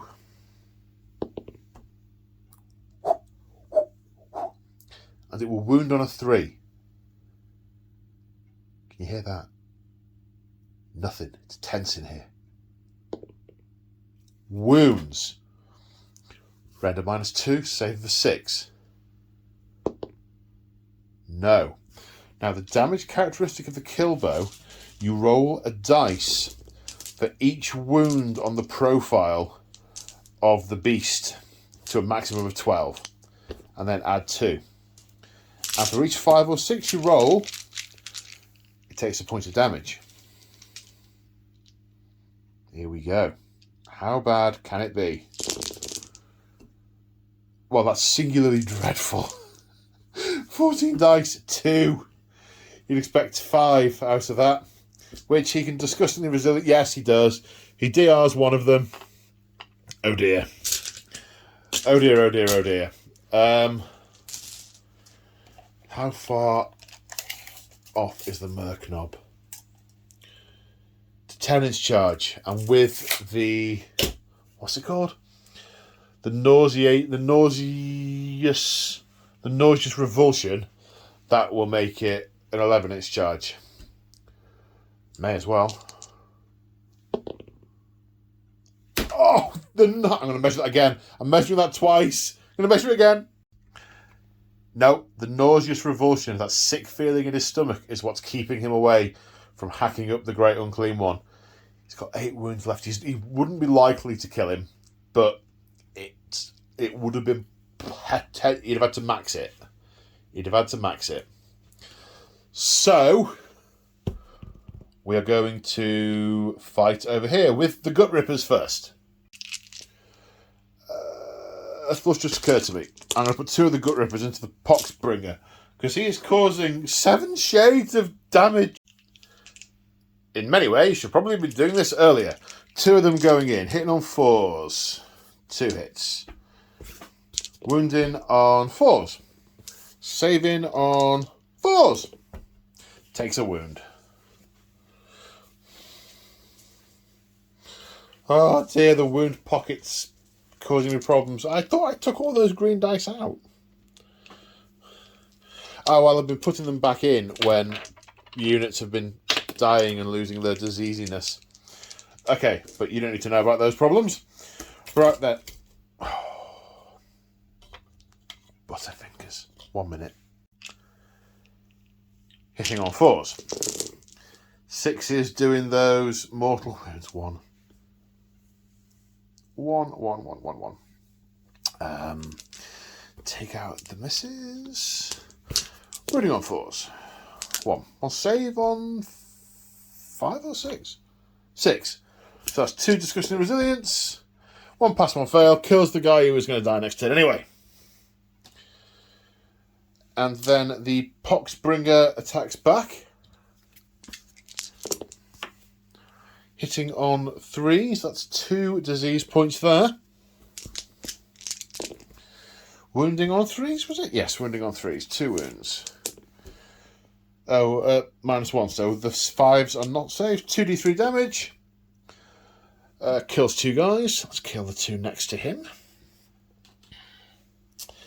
Then the plague bearers. 1, 2, 3, 4, 5, 6. 6, and the extra attack for the champ. 3 disease points, goes up to 6. Wounding on 3s. Yowzers. Saving on 5s. 1 save. 3 more. Kills you. And put the... Oh, what we're doing with the terrain. Scenery. And damages you. Now we go to the battle shock phase. Disease on these gut rippers. 4 pluses do mortal wounds. 4, which kills you and you. You've lost 8 this turn. There's nothing that says I can't use inspiring leadership, so I will use inspiring leadership, and they will stay put. Oh, that's gone. They will stay put, and that goes back down to 1. No, they should have accrued another point at the end of the combat phase when we throw another dice, which doesn't do the thing. Right. So, as we go into Maggotkin turn 3, the Great Unclean One is a little over half down, but I'm sure he's going to get better in a minute. And yeah, about to step into the enemy territory. This puts them in the lead officially. Although, not a lot of Cruelboys left. But it's all about that Great Unclean One. Maggotkin, turn 3. Okay, hero phase. So, we are going to... What are we going to do? It is the Blight King, it's the Lord of Blight's turn for heroic recovery again, which he'll achieve on a 9, which he passes to heal D3 wounds, so the damage taken goes down to 3. He'll also heal D3 wounds because of disgustingly resilient for 3. He is now uninjured. The Great Unclean One will heal 1, putting him down to 9 remaining and taken. And this guy will also heal 1, so he is now uninjured. The Merknorb is going for his finest hour because he's about to get charged a lot. I mean, a lot. And now we're on to spells. So it's a giggle. So the Poxbringer is going to attempt to cast Eruptive Infestation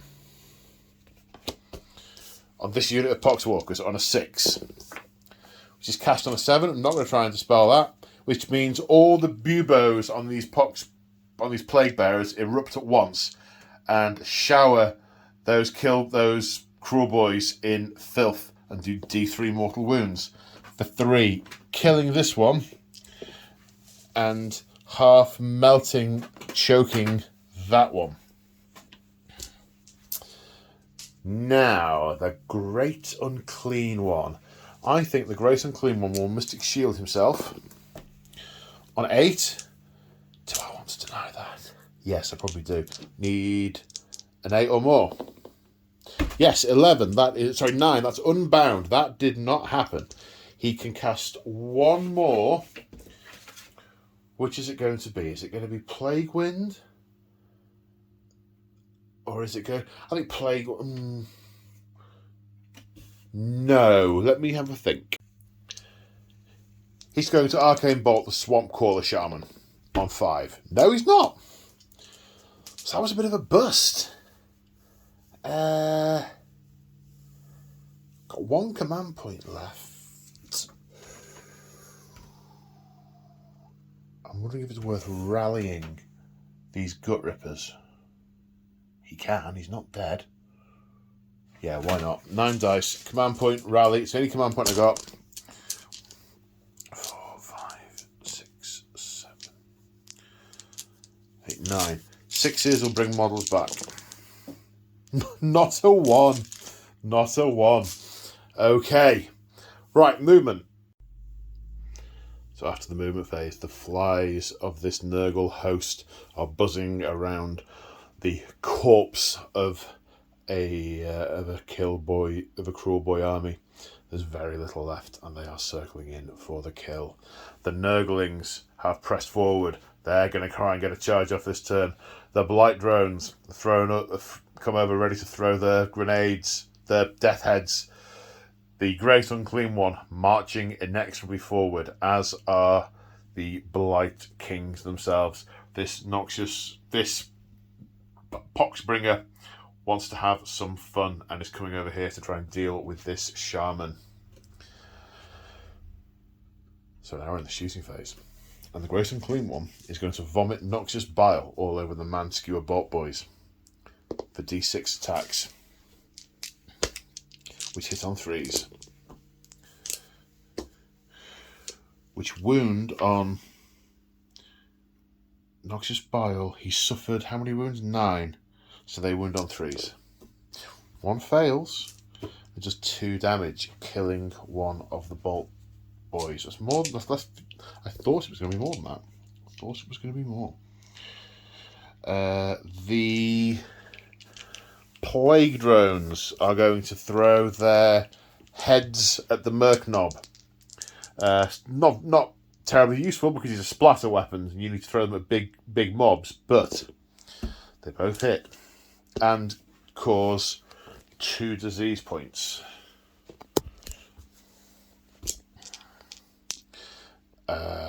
And they wound on 3s.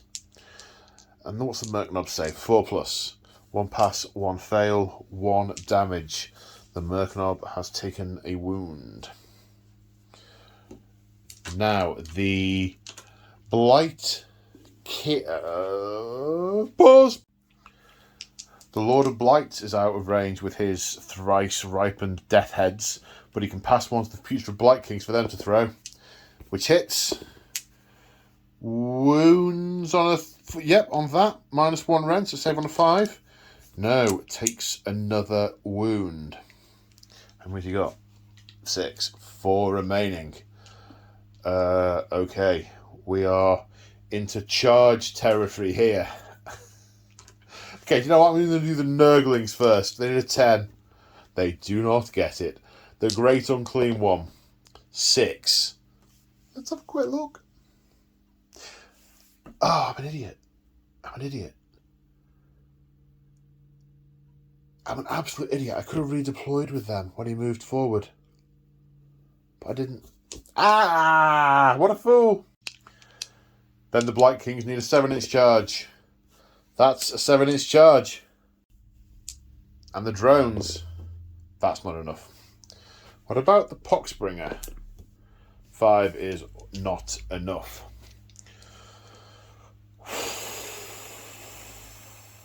Okay, so Great Unclean One, I think, is going to... at the end of the charge phase, his monstrous thingy happens. His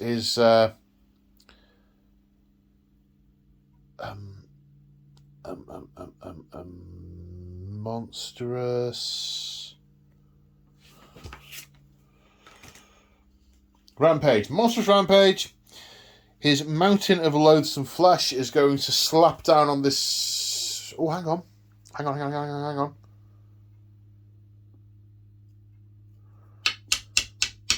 At the start of the fight phase, I get this right, the Merc Knob, the breath of the Mire Drakes kicks in at the start of the combat phase. No, so this is the charge phase, yes. So this will hit the Merc Knob on a 2+, the Mountain of Loathsome Flesh, which it does, and it will do him 3 damage based on how injured the guy is, which takes him to 5 wounds taken. He has 1 remaining. I just remembered it's his finest hour, so I should have been increasing his save, and I didn't. Drat. But now, start the combat phase, the Breath of the Mire Drake will kick in on every unit within 3 inches. So on the Great Unclean one, 4 will do him a mortal wound, which he might ignore, but he does not. So he's taken 10 wounds. Ah!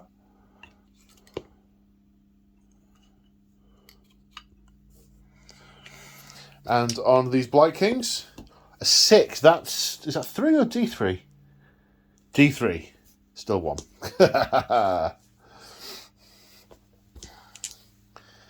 Right. Now, the Great Unclean one will, I think, swing his Bile Sword at the Merknob and his Bile Blade at the... no, other way around.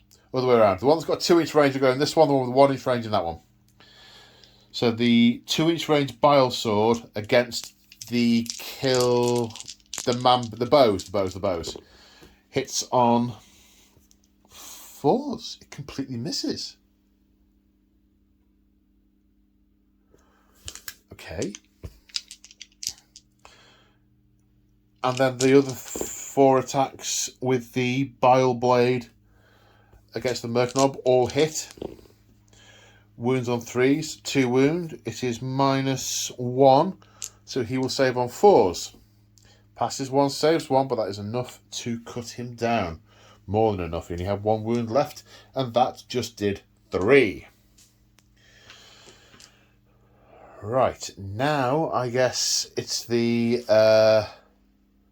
Ooh! Ooh!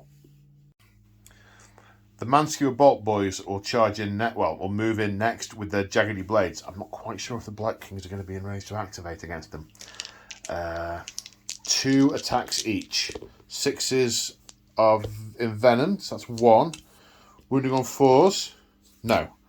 Is this ignored with a ward? It is not. He has taken 11 wounds, which means he has 7 wounds remaining. Now, Nurgle turn to activate. Have we got... The thing I was oohing at before was I thought the Shaman was in range, but he's not. He's out.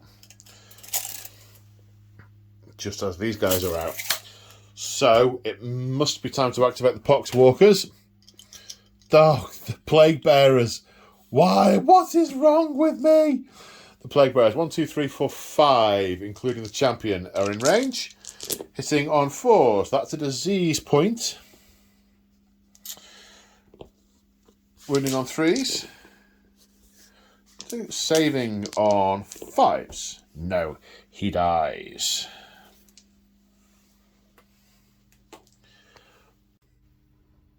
Realised in my excitement I completely forgot to use all the command points for the Maggotkin in that round. Very annoying. Right, so the next round. Who has priority in battle round 4? It's the Cruelboys, and the Cruelboys will definitely go first. Okay, so I've been scratching my head about what to do with the command points. There are a few choices. If I can generate another command point with the Shaman, I'll have 2 command points to play with. One of which I could, I'm not saying it's a good idea, but I could use to rally to try and get another Manskewer Bolt Boy, which might make some difference. The other thing I could do with him is make him his finest hour and run him in and try and wallop the Great Unclean one. Which is probably what I'm going to do, because it's boom or bust at this point. The Great Unclean one cannot do heroic recovery because he's within 3 inches of an enemy unit, so he's just going to have to try and generate another command point, which he does. So he is now on... They're now on 4 command points, so he's going to be defending a lot this turn. Spellcasting. Nasty Hex on a 7. That's a 10. The Great Unclean was going to have to try and deny it. That's a fail on Snake Eyes. So no ward save on the Great Unclean One. His connection to the Grandfather has been severed. He feels alone and naked and very, very angry. Now it's shooting. No, now it's moving.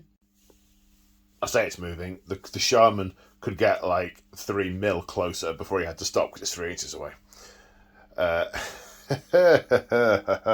So it is shooting. Let's build up to the main event. Let's do the Man Skewer Bolt Boys. Now, I've been reading this.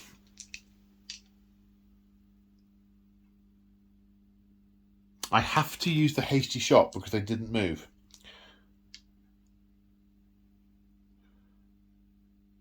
Oh, no. I have to use the aimed shot because I didn't move.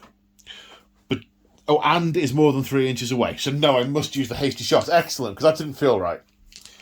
Okay, spending a command point on all-out attack to make these hit on 3s. When I say a command point, I mean the command point, which is now gone. Oh. Thought they hit. Sorry, thought just occurred to me. I just remembered something. They should have ended up with a disease point last turn, which could have generated a mortal wound, which did generate a mortal wound, which wounded that guy, and then went back down to 1. Okay, sorry, these have hit, and they're wounding on 3s.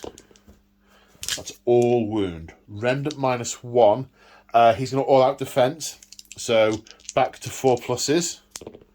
He saves 2 of them. He does not have his ward save, so he has now taken 13 damage.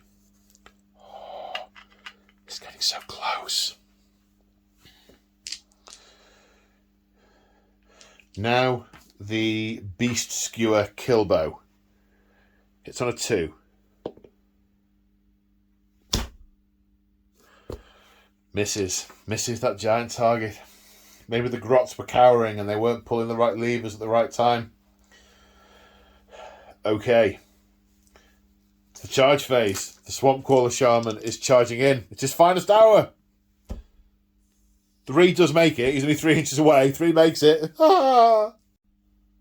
So I've just remembered that it's a new battle round. So we've now moved on the cycle of corruption. We're now on to rampant disease, which means that disease rolls will happen on a 3+ rather than a 4+ now. So that's not affected what I've already done, which is good. Okay, so I think the shaman's going to have an attack. Right, he has 2 attacks that hit on 3s normally, 2s because it's his finest hour, but 6s will do mortal wounds. They both hit. They wound on 3+. 1 wounds. It's not enough. All-out defense again. So he'll save on a 4 again, which he fails and takes D3 damage for 1. Putting him up to 14 wounds. The Potgrot has a backup stabber, which has 2 attacks. 1 hits, doesn't wound. Hard luck, Potgrot. It's now the Great Unclean One's go. We should have had a monstrous rampage with the avalanche of thingy, which would have done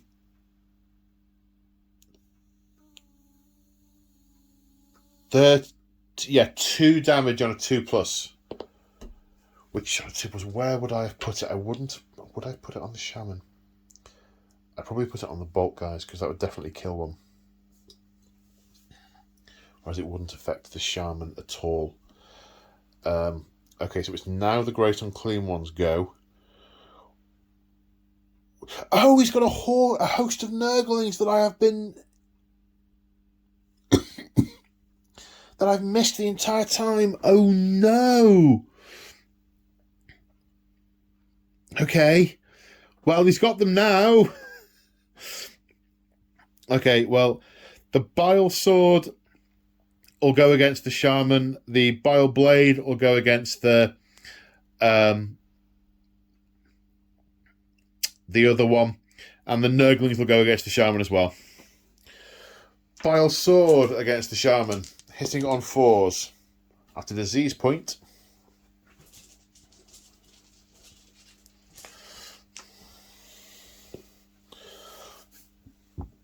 And, excuse me, 2 hits.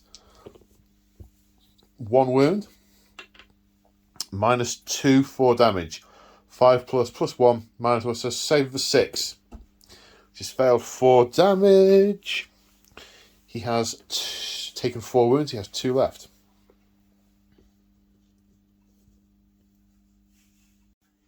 Right, now the Nurglings will attack the Shaman. 5 attacks because of how damaged he is. Hitting on 5. No. They're obviously otherwise occupied, running around playing with his entrails or something. So now the Bile Blade against the Bolt Boys. I say Bolt Boys. So that's 2 disease points to start with. It's not looking good for you, mister. 3 hits, wounding on 3s. 1 wound at -1. He's a save of 5+. Save of 6 will save him. No. He gets chopped. Thoroughly chopped. Before he gets the opportunity to strike. There's no other fighting to do over here. So at the end of the combat phase, he will gain a disease point.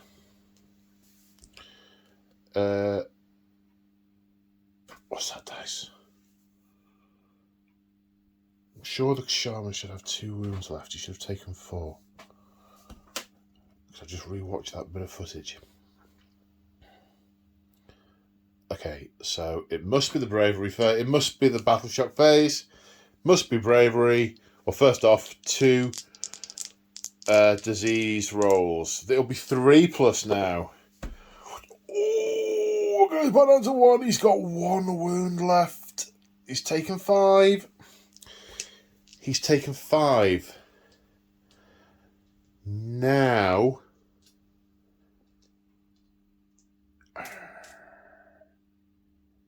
it was his finest hour. I hope I remembered everything. Did I remember stuff? I think I did. Okay, now we're on to Nurgle turn 4. So, in the commanding hero phase, the Grace and Clean one still can't do heroic recovery. But he can do Arcane Bolt. I've got to do the heroic actions first. The Shaman will try and generate a command point. Succeeds. The Grace and Clean one will do the same. Also succeeds. So it's 2 command points apiece. No, 3 to 2. 3 to Nurgle. 2 to the Cruelboys. Sorry, my brain just froze for a second there. Right, spells. Arcane Bolt. 8. You've got to deny that, mate. 9. Oh, 8? No, 8 does it. It's equal to. So no of your Arcane Bolts. You couldn't see him through the misty fog that he's managed to conjure all around him. Ah. He's got more. What's he got? Do you know what? We're going with Arcane Shield. Which casts on an 8. So his save is increased. What is the range on Fleshy Abundance, and can the Poxbringer put it on the Great Unclean one? The range is 14 inches and it's any demon model. So on a 7, no. Okay, so he's still got 4 wounds left. Right, movement. Oh, these guys are coming up here. These guys are flying over here. These guys are moving up here. And this guy at the back is going to run. 5 inches. The Poxbringer is not going to run.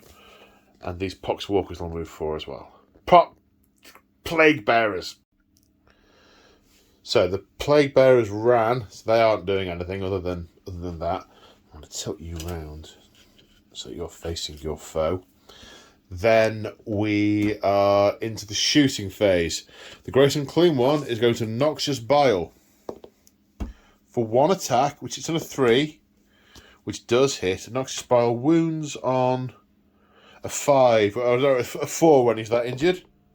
Doesn't wound. The shaman is hanging on by the skin of his teeth.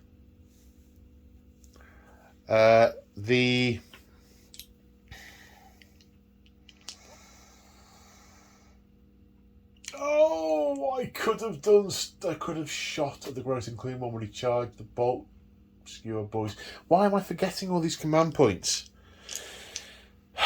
Right, so this is what's jogging my memory. So the Blight Kings are going to charge over here. They're in. However, he is going to shoot them on the way in. And he'll have 2 -1, which hits. Wounds on a 3. Wounds. Now these have a wound characteristic of 4. So we're going to be rolling 6 dice, and 5 pluses do mortal wounds. None. We should have taken a save anyway, which, yeah. None. The Pox Bringer is going to charge the shot. That was 3 dice, but actually, any 2 of those. It leapt at my hand. It totally leapt at my hand. Going up there. Then the drones. 11, yeah. They're definitely in with 11. 100%. No, I have to come this way around. Right. Where are we starting? Well, it's got to be the Great and Clean one killing that shaman. Otherwise, the Great and Clean one might himself end up being bonked on the head. So, Bile Sword, ×4. 1 hit.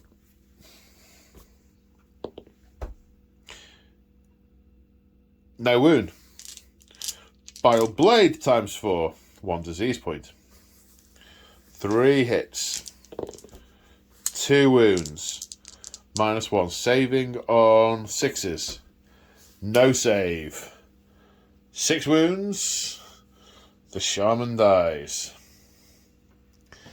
Then we have the Blight Kings against the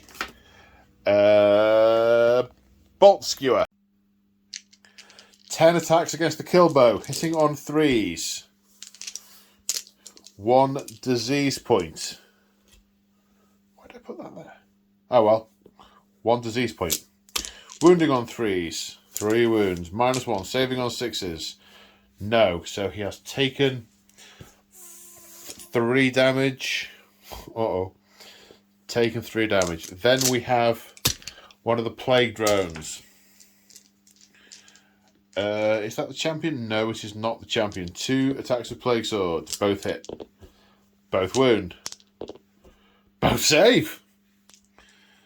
Could he survive? There's 6 attacks from the Fly. 5 hits. Shooting on 3s. And saving on not that. And the remaining Cruelboy is seen from the battlefield. And that is a resounding victory for the Maggotkin of Nurgle, the Lords of Contagion, the most blessed Order of the Fly continues its rampage through Ghyran and into the swamps of the Cruelboys, into the territory of the Orruks, and they meet no opposition as they despoil and cause decay and degradation everywhere they walk. So close, though. So close. A couple of the rules forgotten here or there, but hopefully nothing that affected the outcome too much. There were a few rules forgotten both ways, so hopefully it kind of balances out. 14 damage. It got down to 14 damage, and it had another 4 wounds to get through. There was heroic regeneration, there was disgustingly resilient, there were spells, there were bolts, there were claws, there was all sorts. Yeah. Did I make mistakes as the Cruelboys? Well, I obviously made mistakes as the Cruelboys. Should I have castled more? Should I have thrown the Gut Rippers up first to feed them to the enemy units, and then hit him with the Mire Brute, with the Gnash Tooth? Maybe. Who will know? Well, experience will tell as I play other games, potentially with both these armies against each other. I really enjoyed that. That was so cool. It was so much fun. And I really enjoyed the setup, and it just felt so thematic. It was really cool. Well, I hope you enjoyed watching that as much as I enjoyed playing it. That was definitely a good one from my perspective. A couple of shout outs. The mat is from Urban Mats. Everything else is from a pet shop or a lichen seller on I was going to say eBay, on Amazon. Oh no, the trees are from the Model Tree Shop.